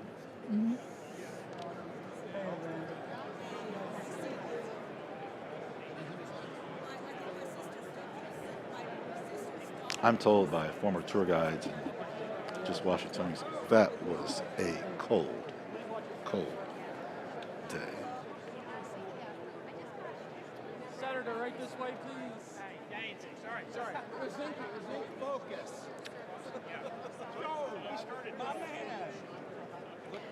We just found out that the presidential motorcade has left the White House. So they finished their tea, and they're going to be arriving in just a few minutes, of course. We're going to speed down Pennsylvania Avenue because they've got a motorcade. and come right over to us. They're not taking a horse like President William Henry Harrison? No. No, they are not. The horse's name was Old Whitey. President William Henry Harrison in 1841 rode a horse without a coat and hat. And we'll talk about the words a little later, but gave his address and went back to the White House, and I think we know what happened after that. Well, this year, the chair of JSIC, of the Joint Committee on Congressional Inaugural Cemetery. Oh my goodness. Ceremonies. I told you it was a tongue twister. You did. Anyway, Senator Amy Klobuchar, she is going to be escorting the motorcade in. So, like we said, when the members of JSIC arrive, that is when all of this starts.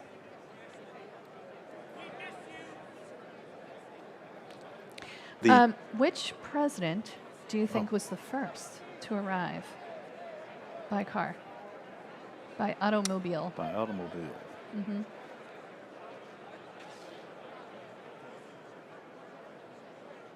I'll give you a few. Was it Wilson? Thomas Woodrow Wilson. Okay. Harding. Warren G. Harding. Hoover. Herbert Clark Hoover from Rusk Ranch, Iowa. Or Teddy Roosevelt? Why do I think Theodore Roosevelt would have rode a horse? Well, I mean, that is the image we have of Theodore Roosevelt, right? I'm going to say Theodore Roosevelt. It's actually Warren G. Harding. Warren G. Harding. 1921. He's the first president to ride to the ceremony in an automobile. He should have taken a horse. Would have been faster. He would have. Well, I don't know what kind of car he had. I just know he came to the car. And as we're watching this, trying to pick out some more people to talk about so that we can tell you who we're seeing here.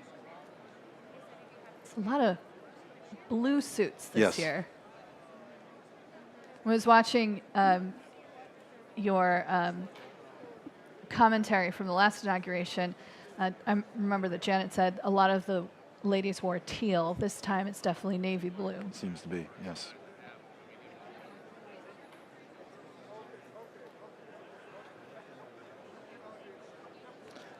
See the open seats. That'll be when we start the ceremony.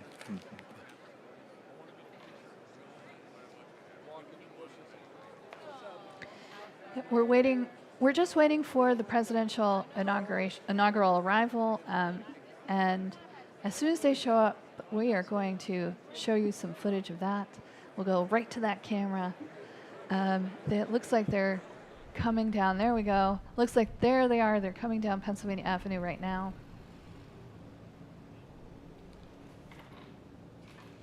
On their way. You know, Thomas Jefferson walked to and from his inauguration.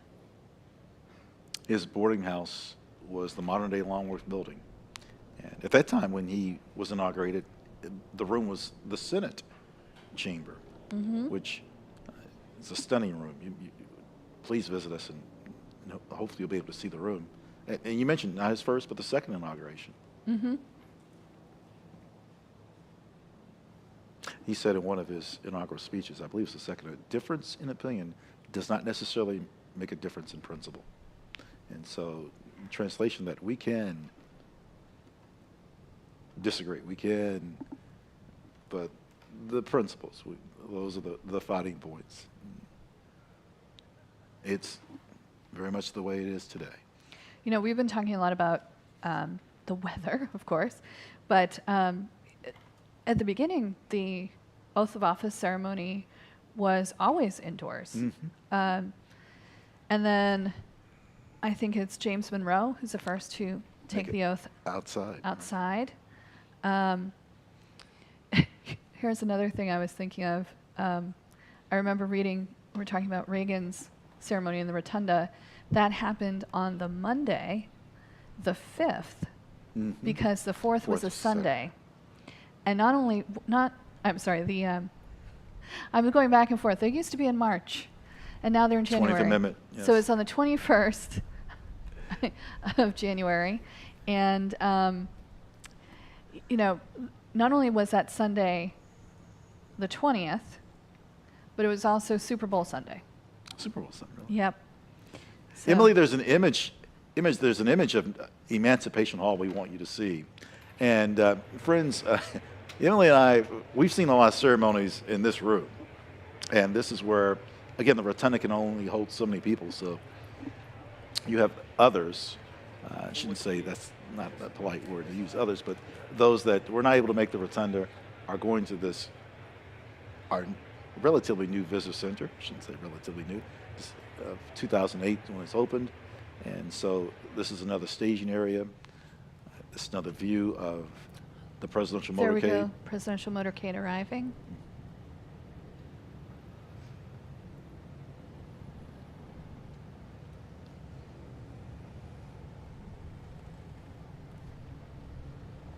Again, coming in on the east front.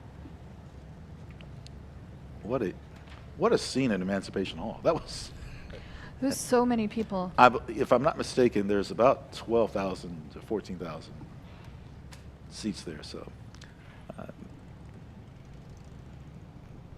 sure there's more than that around. Oh, there's the presidential seal on.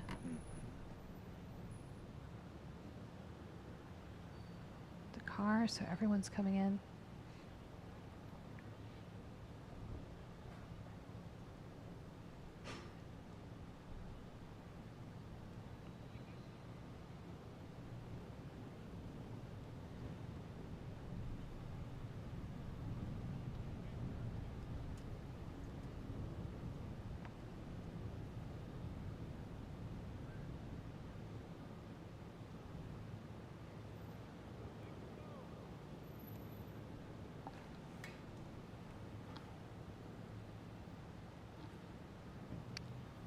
Expect the ceremony to start. More music about 11 o'clock Eastern Daylight Saving Time. Again, this is the 60th inauguration ceremony. We are under the wonderful guidance and assistance of the Joint Congressional Committee on Inaugural Ceremonies, known as JCIC. We await the 47th presidential-elect Donald J. Trump, the 50th presidential-elect J.D. Vance.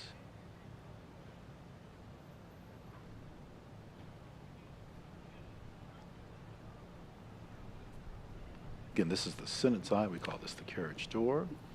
Right, and as we watch the presidential motorcade arriving, we're going to be listening to Lee Greenwood sing in the Rotunda.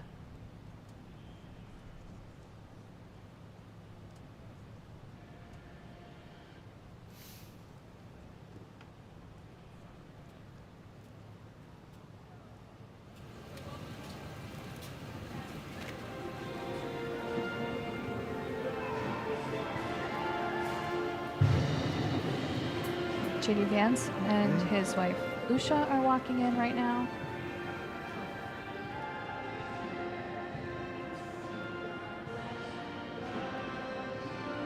Well, let's.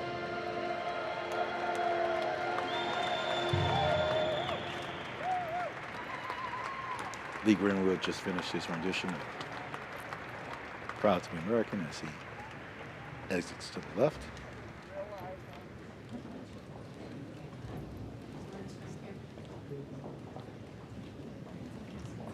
Good morning, sir. How are you this morning? Good morning. Oh, that sounds like President-elect Trump. Mm-hmm. President Biden? There you can hear President Biden's voice in the background.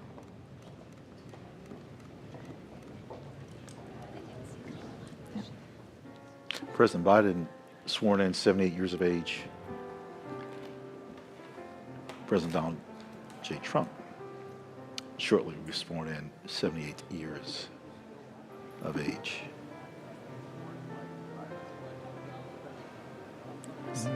God bless America. Mm-hmm. Catherine Lee Bates. Is it foul mouth or foul mouth? Massachusetts. That's Oh, Falmouth. Falmouth. Yes. Falmouth. Thank you. I was wondering where you're going with that one. Oh, sounds like the vice president's arriving.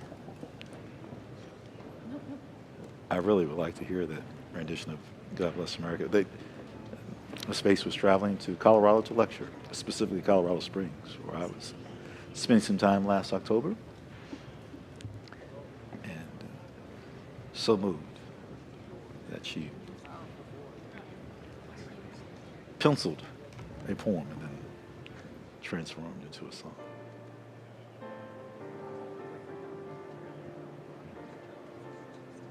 Hope you're enjoying our time with us. Thank you so much for those of you who've been with us since 8:55 Eastern Time. Yes, we're just waiting for everyone to arrive right now. I'd like to know what type of piano that is. Tell you what, the next break I might just go down there and find out what type. I wonder if it's a Kindle. I played piano when I was 11 years of age, and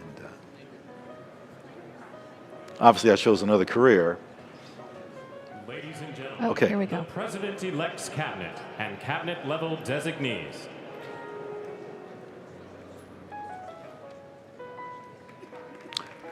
President-elect Donald J. Trump's cabinet and designees approaching.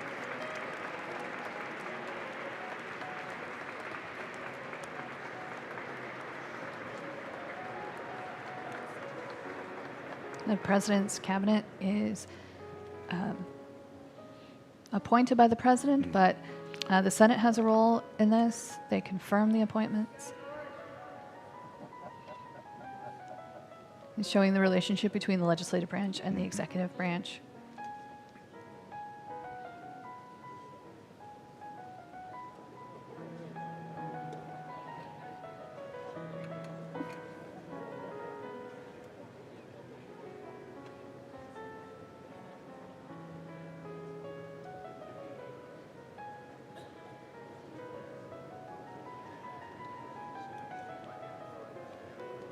Once they file in, Emily, this reminds us on tour, you're getting people assembled Right. between two statues.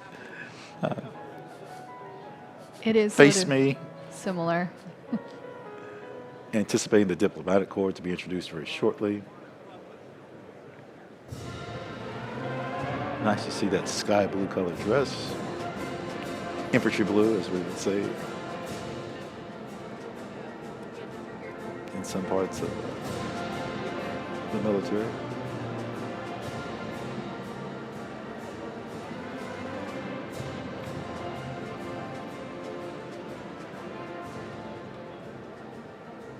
I just know someone with a cowboy hat on. Okay, I missed that person. You know, the members of the House of Representatives wore hats until about the 1830s. And the Senate took off their hats in the 1840s. That was a big deal. You used to wear your hat inside all the time in the 1830s. The House said, okay, let's not do that. And the Senate continued until the 1840s. Thus, one of the many differences.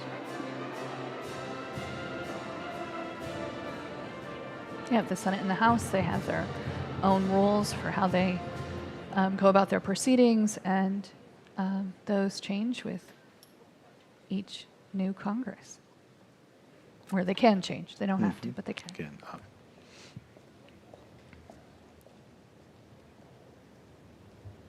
when the music's docile, that tells us what? Someone's Something's coming. Right.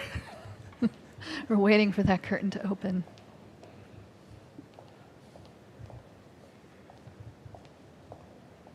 The announcer is from the Military District of Washington, and wonderful voice. Don't know the person's name.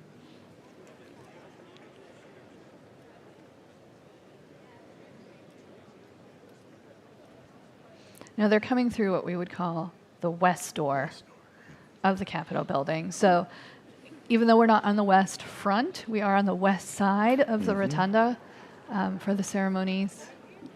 Today, that's where everyone's sitting who's part of the ceremony. The next time the drapes are separated, parted, notice the flag that's there. That was placed there when President Ronald Wilson Reagan reigned in state. And someone thought it was a good idea, and they left it. They left it there. That flag hasn't always been there.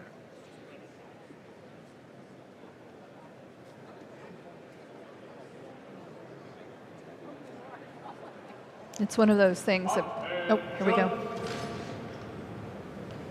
Someone's called the room to attention.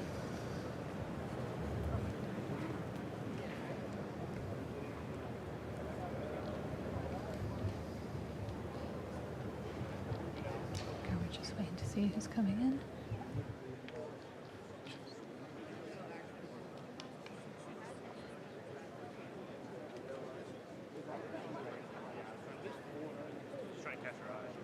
Well, Mark Zuckerberg, Jeff Bezos.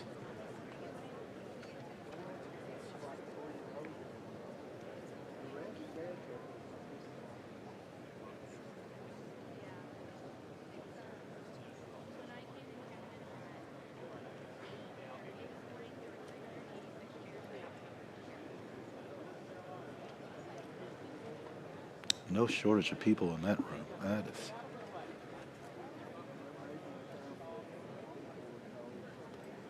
I think President Reagan, we had, I believe it was about 900 people approximately. Yes.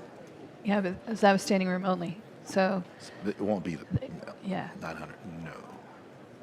Not today. Well, I was going to say, before we were called to attention, Right. was that one of the iconic pictures is people coming into the rotundas. They want their picture in front of that American flag as they come on in and fill in the space and go on tour. You know, the Capitol building used to be the biggest building in Washington, D.C., and so it was always hosting events. And you can see in this photo or in this video how you could have a really large ceremony inside in the rotunda specifically. 96-foot diameter of the rotunda, 108 windows. Oh, for 180. Well, it's 360 degrees in a circle. So. Yeah. And one of the facts we always tell the kids is if you took the Statue of Liberty off her pedestal, Please don't do that. Please don't do that, but if you did, you could fit her inside the Capitol Rotunda, and she'd still have almost 30 feet to spare. So, Tim Cook has just come in.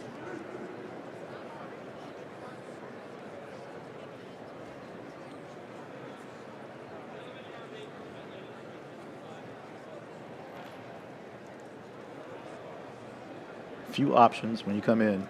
Go where you're assigned. Yeah, please follow your tour guide. Please follow your tour guide. Where have we heard that? Yep. Speaking of tours, are we touring tomorrow? We shall see. The Capitol is closed on holidays such as Thanksgiving, Christmas, New Year's. However, we would have been open today on this day in which Martin Luther King Jr. Right. If it wasn't Inauguration Day. Correct. We would have been In other here. words, we'll be open President's holiday, Right. the third Monday of February. We're open Memorial Day, 4th of July. Mm-hmm. Please check our website, visitthecapitol.gov, to see about operations for tomorrow.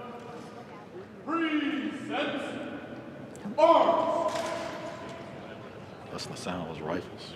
That's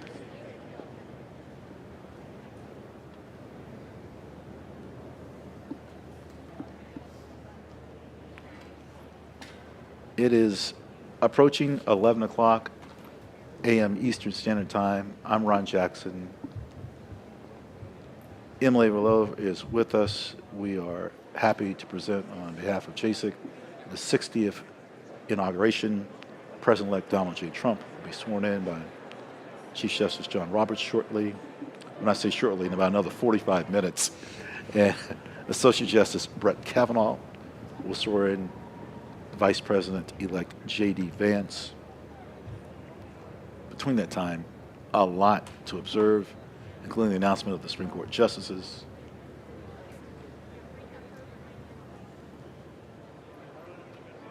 We have the luncheon that we're going to feature in National Statuary Hall, the Old House Chamber, the signing room, in the president's room. President's rooms. There's a lot. There's more than that. And we're going to be with you for it all. Thanks. We've been 2 hours just like that. Flew by. 2 hours. Have you ever given a tour 2 hours? Yes. My goodness. Yes. There's. Have you, Ron? I think you have. Oh. So get me started. I might do it after this broadcast. I'm feeling motivated. We're looking out.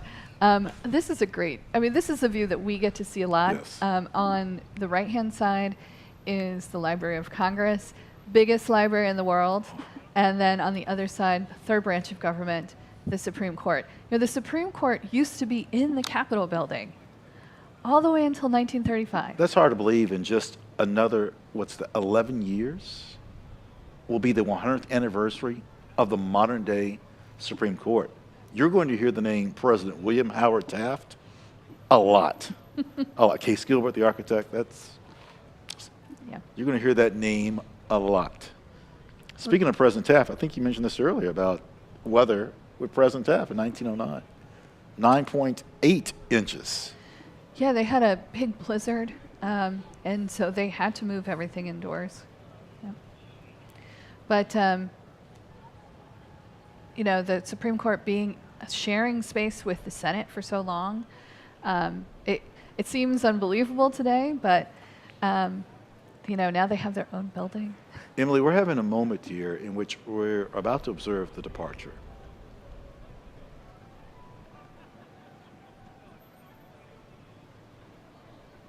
Ah, yes. Well, right. The setup for the departure is going on at the moment. So you see Marine One. Right. Yep. So that is. There was a question as to whether or not the weather would be good enough today for Marine One to take off, but it has been cleared. So we're happy that it's there. Oh. And it sounds like we're taking our seats in the rotunda. I heard. It's that time, 11 o'clock, ceremonies. That piano player, I hope that person, I'd like to know that person's name again. Acknowledgement.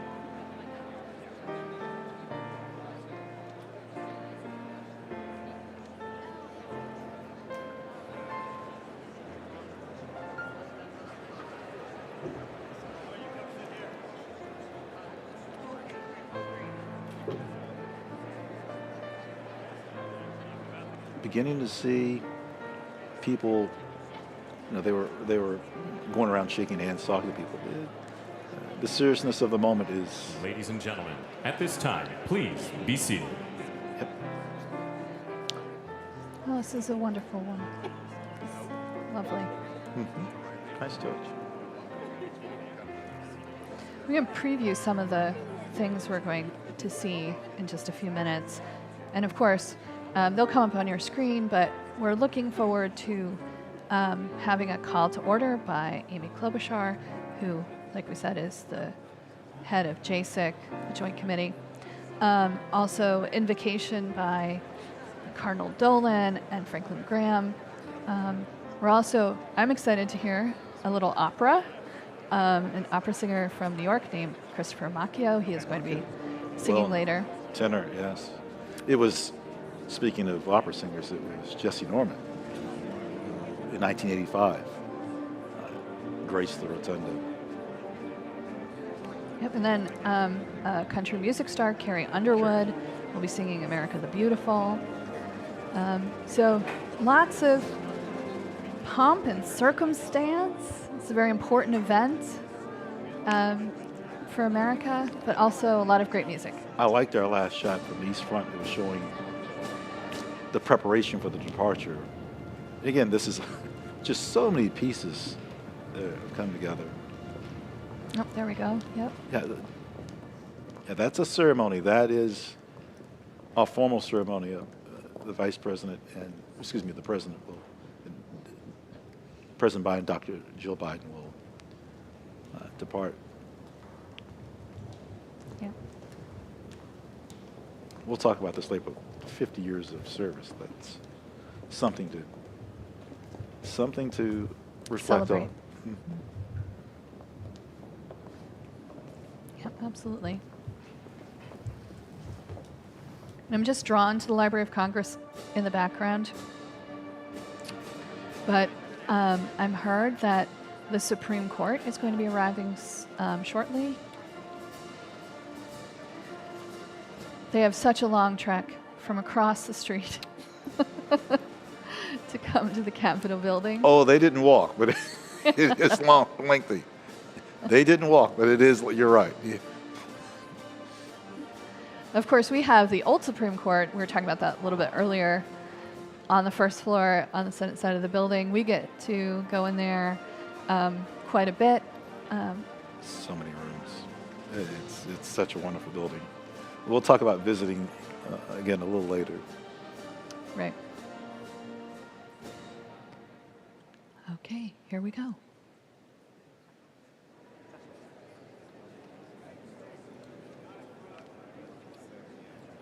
So next should be the Supreme Court justices.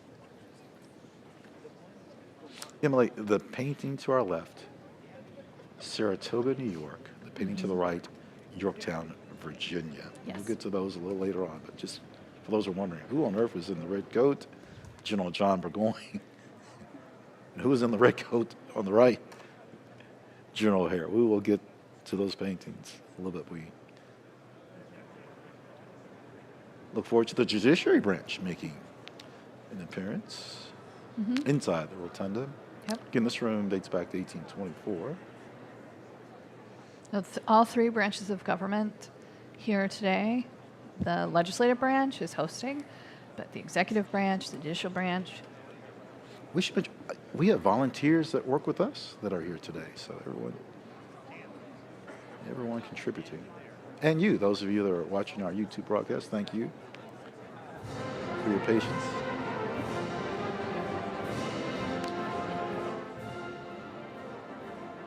Music playing, that means just give it a second or two, right?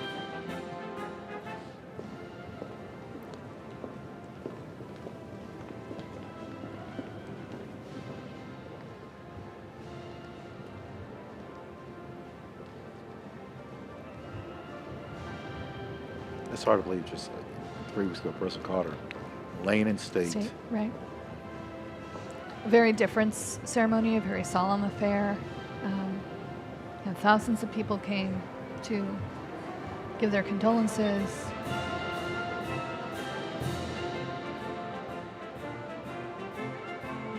And today we're celebrating our government. Yes. What we're supposed to do as a democracy. Well stated. Well stated.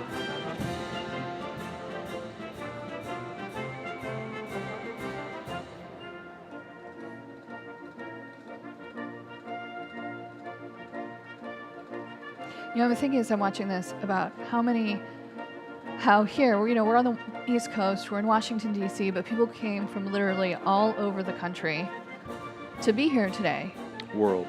In some cases, the world, right? And that people from all around the world are watching this, of course, but that, Congress at its core, it's supposed to represent the people. That's in the preamble of the Constitution, we the people. And so here we have people from every corner of our country coming together to show who we are as a nation. I wonder what the broadcast will be like 100 years from now. West Front and beyond. Right. I mean, there are things, there are new things about this ceremony that I never thought would happen. We now have a Space Force, right? And they're part of... Space Force, yes. They're going to be part of the pass and review of the military later for the very first time. So, the Constitution can be amended. That's what the founders wanted. And so we change as the world changes, as our country changes. Emily, June 6th of last year, I attended a ceremony. The astronauts who are flying over the moon later in the year with our friends from Canada,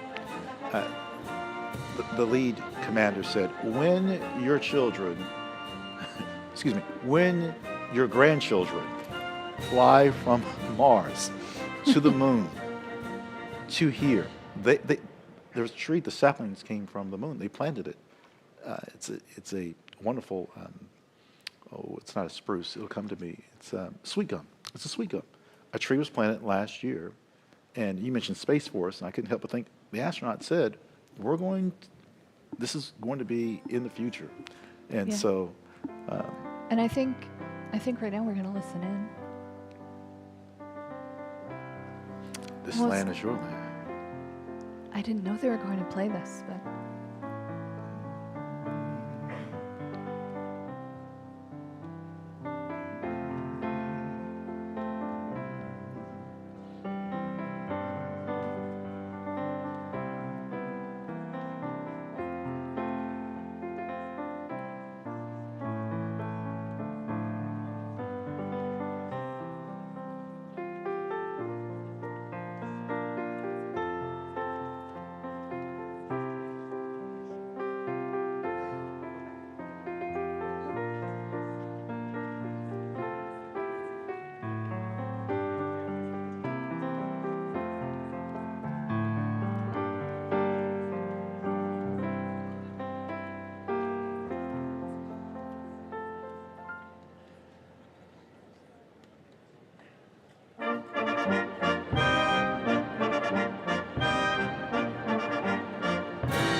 Ladies and gentlemen, former Vice Presidents, the Honorable Dan Quayle, accompanied by Mrs. Marilyn Quayle, and the Honorable Michael Pence.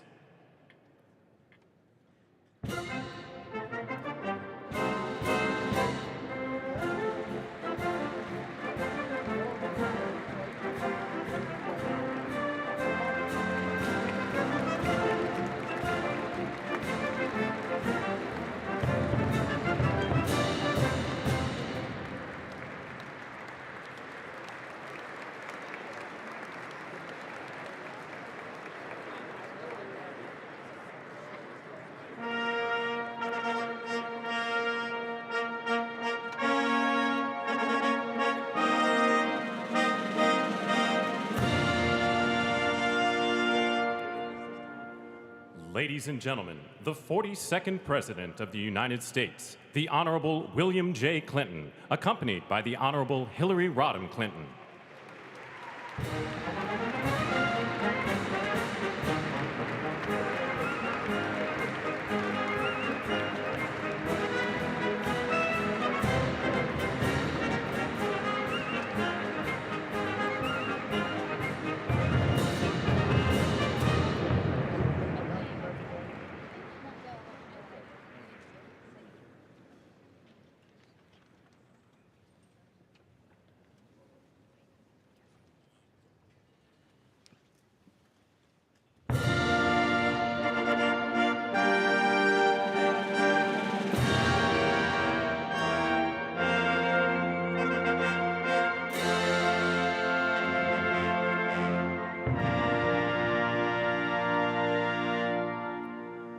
Ladies and gentlemen, the 43rd President of the United States, the Honorable George W. Bush, accompanied by Mrs. Laura Bush.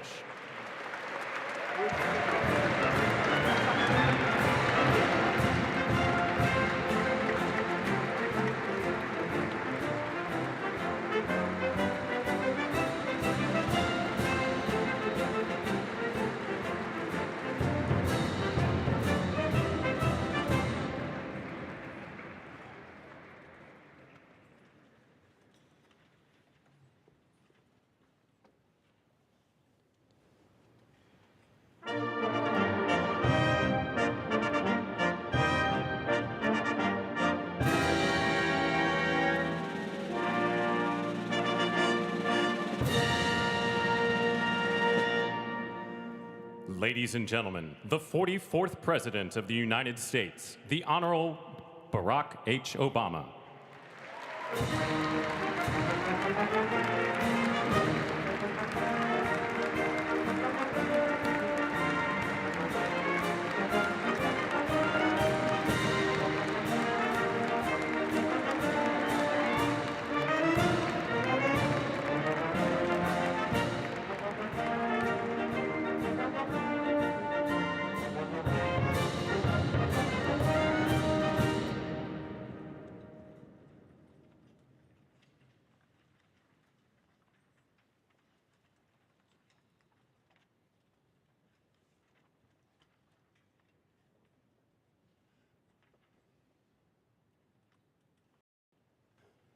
Ladies and gentlemen, the Chief Justice of the United States, the Honorable John G. Roberts, Jr., and the Associate Justices of the Supreme Court of the United States.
Tiffany Trump and Barron Trump.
Ladies and gentlemen, escorting Dr. Biden and Mr. Emhoff, the Republican Staff Director of the Joint Congressional Committee on Inaugural Ceremonies, Ms. Emily Leviner, the Senate Secretary for the Minority, the Honorable Gary Myrick, the House of Representatives Chief Administrative Officer, the Honorable Catherine Spindor, and Mr. Bruce Fisher.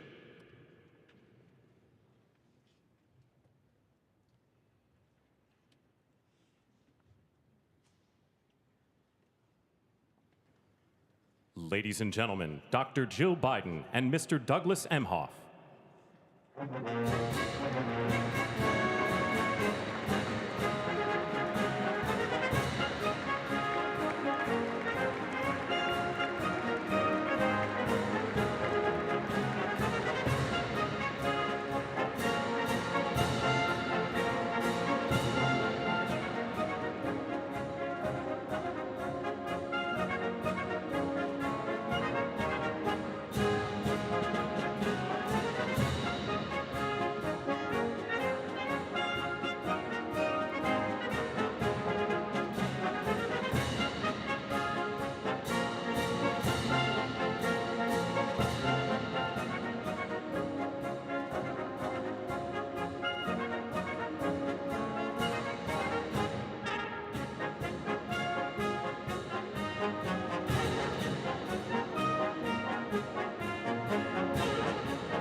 Ladies and gentlemen, performing O America, please welcome the Armed Forces Chorus and America's tenor, Christopher D. Macchio.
Grand and all through this land, you are beautiful to me. Oh, America, you're calling. Oh, I can hear you calling me. You are calling me to pay to thee, to thee, oh, I will be.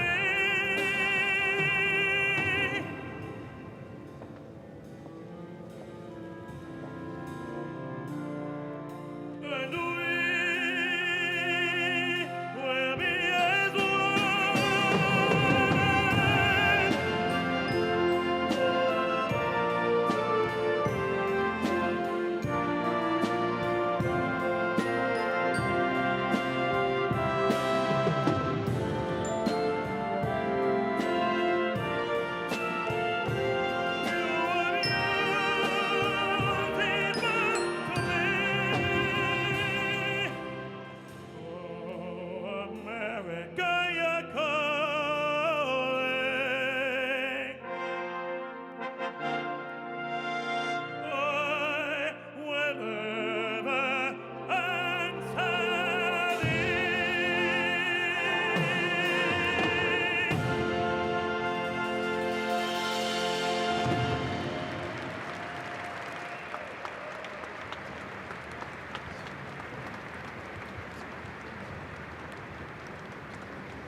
The Honorable Jackie Barber, the Clerk of the House of Representatives, the Honorable Kevin F. McCumber, Mr. John Bessler, Mrs. Kelly Johnson, Mrs. Iris Weinschall Schumer, and Mrs. Jennifer Scalise.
Ladies and gentlemen, escorting the President of the United States and the Vice President of the United States, Ranking Member of the Joint Congressional Committee on Inaugural Ceremonies, the Honorable Deb Fischer, House Democratic Leader, the Honorable Hakeem Jeffries, and Senate Majority Secretary, the Honorable Robert Duncan.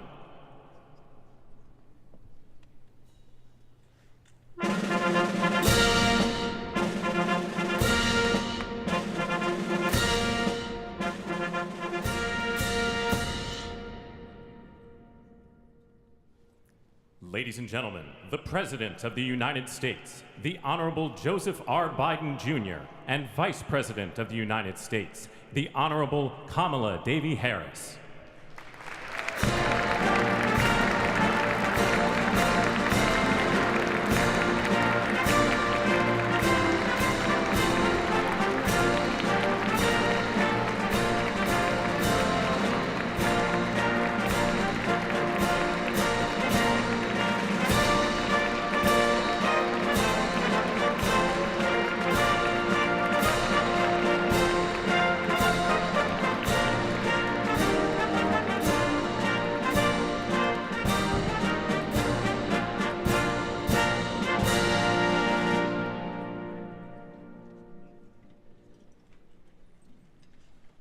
Ladies and gentlemen, escorting the Vice President-elect, the Executive Director for the Joint Congressional Committee on Inaugural Ceremonies, Mr. Michael Wagner, Senate Deputy Sergeant-at-Arms and Doorkeeper, Jason Bell, and House Deputy Sergeant-at-Arms, Mr. Sean Keating.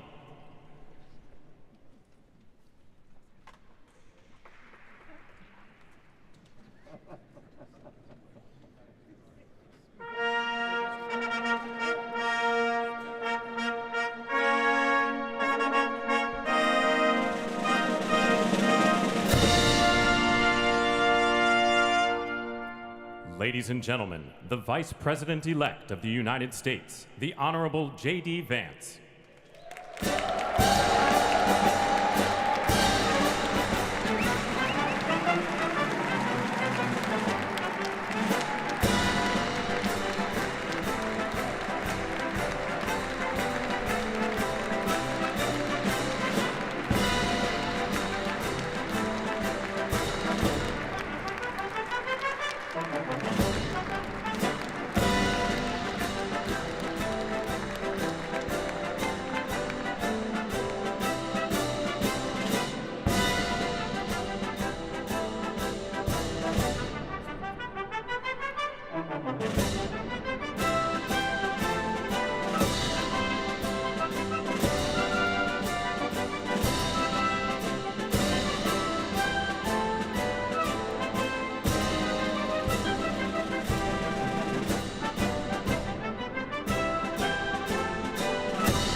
Ladies and gentlemen, escorting the President-elect, the Staff Director for the Joint Congressional Committee on Inaugural Ceremonies, Elizabeth Farah, House Sergeant-at-Arms, the Honorable William P. McFarland, Senate Sergeant-at-Arms and Doorkeeper, the Honorable Jennifer A. Hemingway, Senate Majority Leader, the Honorable John Thune, and the Joint Congressional Committee on Inaugural Ceremonies, House Democratic Leader, the Honorable Hakeem Jeffries, House Majority Leader, the Honorable Steve Scalise, Speaker of the House of Representatives, the Honorable Mike Johnson, Senate Democratic Leader, the Honorable Charles E. Schumer, Ranking Member of the Joint Congressional Committee on Inaugural Ceremonies, the Honorable Deb Fischer, and Chairwoman of the Joint Congressional Committee on Inaugural Ceremonies, the Honorable Amy Klobuchar.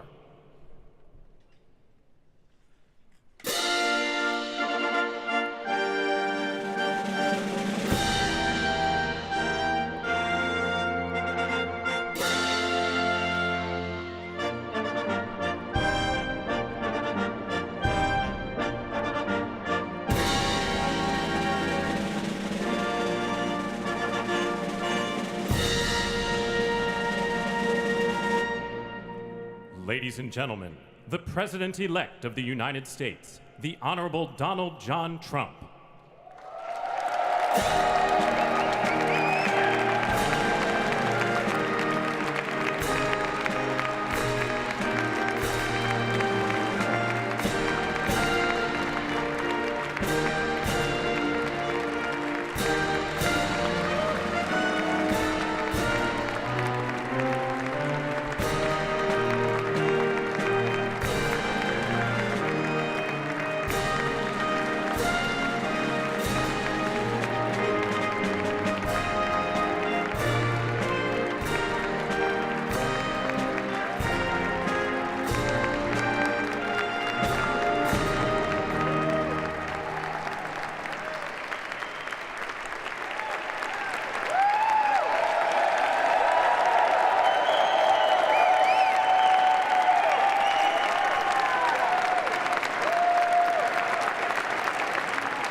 Ladies and gentlemen, please be seated.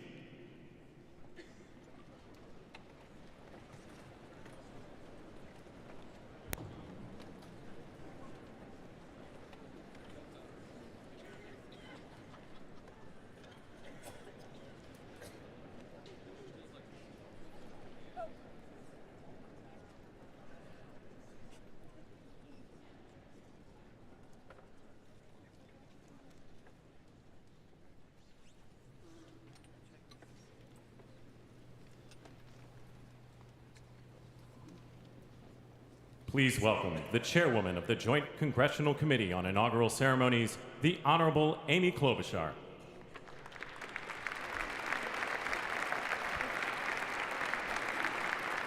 Good morning, everyone. Welcome to the 60th presidential inauguration. Today, President-elect Trump and Vice President-elect Vance will take their oaths of office, and we will witness the peaceful transfer of power at the heart of our democracy.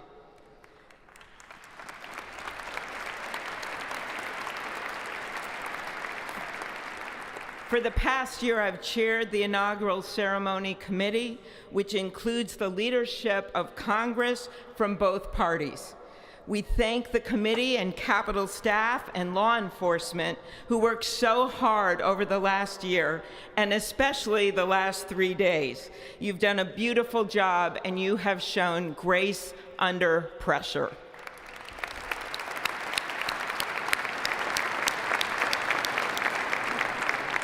Our theme this year is our enduring democracy. The presence of so many presidents and vice presidents here today is truly a testament to that endurance. We welcome President Biden and Dr. Biden. We welcome Vice President Harris and Doug Emhoff, President Obama, President Clinton and Secretary Clinton, President Bush and Laura Bush, Vice President Pence, Vice President Quayle and Marilyn Quayle. The justices of the United States Supreme Court are with us, all 9 of them I counted, and of course the Trump and Vance families. This ceremony marks what will soon be 250 years of our democracy. It is the moment when leaders, elevated by the will of the people, promise to be faithful to our Constitution, to cherish and defend it. It is the moment when they become, as we all should be, the guardians of our country. Through war and peace, through adversity and prosperity, we hold this inauguration every 4 years, and today it falls on Martin Luther King Day. A further reminder that we must strive to uphold the values enshrined in our Constitution, the freedoms, the liberties, and, as is inscribed on the entrance of the United States Supreme Court, equal justice under law.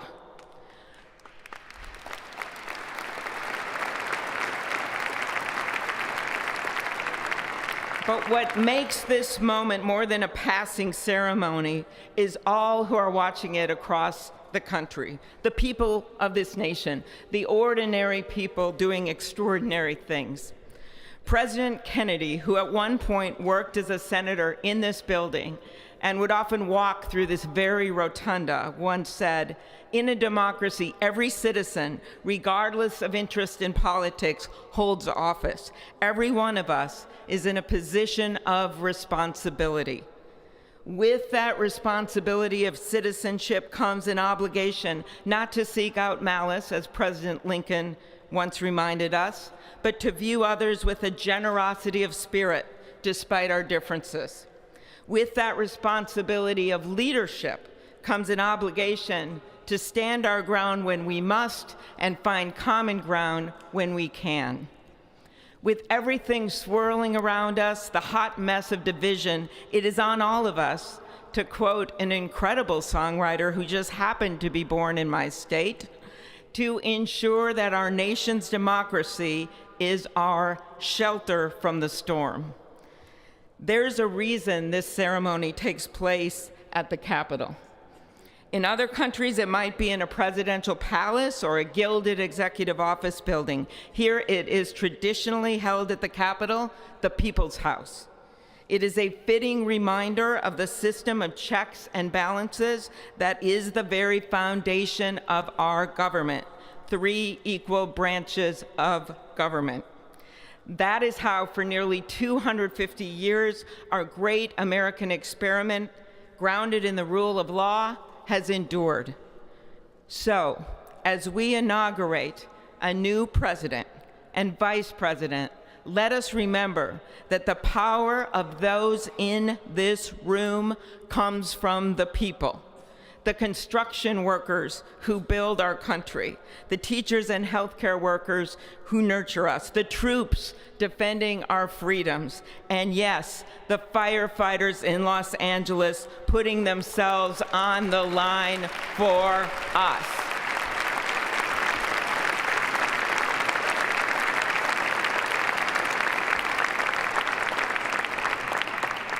Our democracy's strength and grit must match theirs. May God bless our nation. Thank you.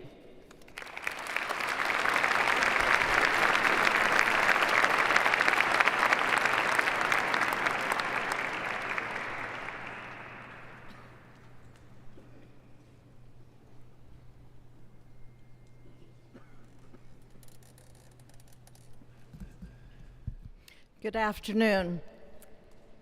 Endurance through the years is the ultimate test. To persevere through time is the truest measure of an idea, an institution, and a nation. Our founders wrote the Constitution so that America could withstand all the twists and turns of time. They wrote it to guide us and to preserve forever our right of life, liberty, and the pursuit of happiness. But as much as the truths and principles enshrined in our Constitution remain the same, our democracy promises the American people the power to change, to chart their own destiny. That's the beauty. That is the importance of democracy. It allows the endurance, the permanence of a nation through change. It allows nations like our United States both to avoid the obstacles and to seize the opportunities God has placed before us, all while staying true to our founding principles. Today is our country's 60th inauguration ceremony. Like all the others before it, it is a celebration of our right to set our uniquely American course. The past several years have been trying at times for many, many Americans, and also for the nations of the free world that we humbly strive to lead. In November, Americans chose again to steer this nation towards greatness, the secure, safe, and prosperous future that our founders envisioned for all of us. And today, we celebrate not only their decision to do so, but also the simple right and wisdom of a free people to make their own choice so that their nation might endure. And now, allow me to welcome Archbishop Timothy Dolan and Reverend Franklin Graham, who will deliver our invocation. Please rise.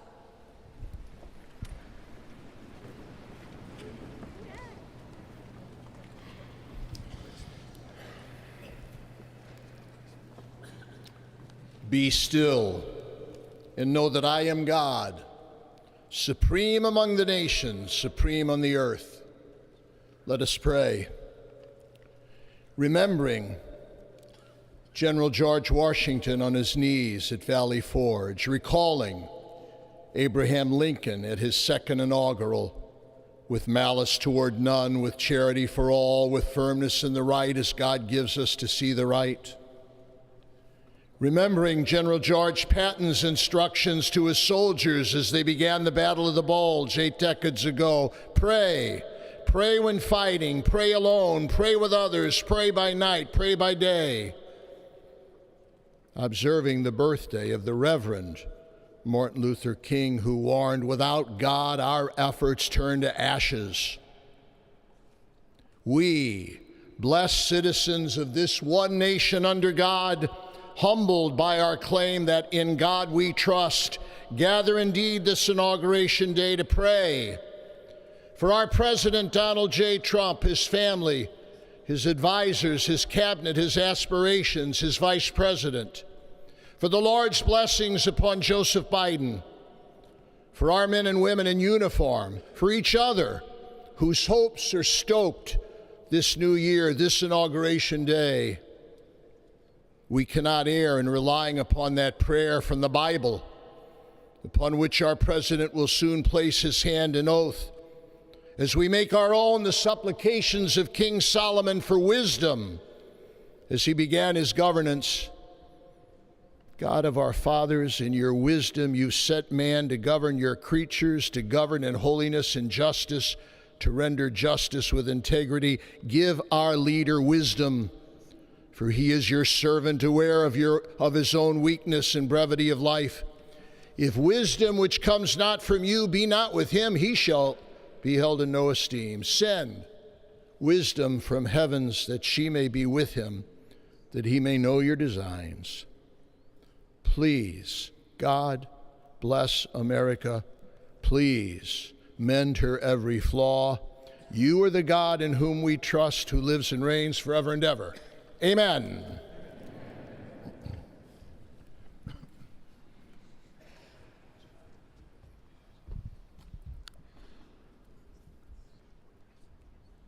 Mr. President, the last 4 years, there are times I'm sure you thought it was pretty dark. But look what God has done. We praise him and give him glory.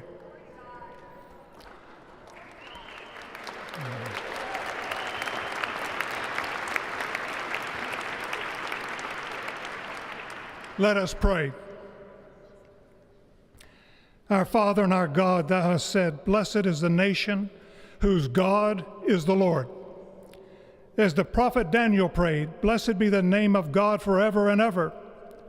For wisdom and might are his. He changes the times and the seasons. He removes kings. He raises up kings. He gives wisdom to the wise and knowledge to those who have understanding. Our Father, today, as President Donald J. Trump takes the oath of office once again, we come to say thank you, O Lord our God. Father, when Donald Trump's enemies thought he was down and out, you and you alone saved his life and raised him up with strength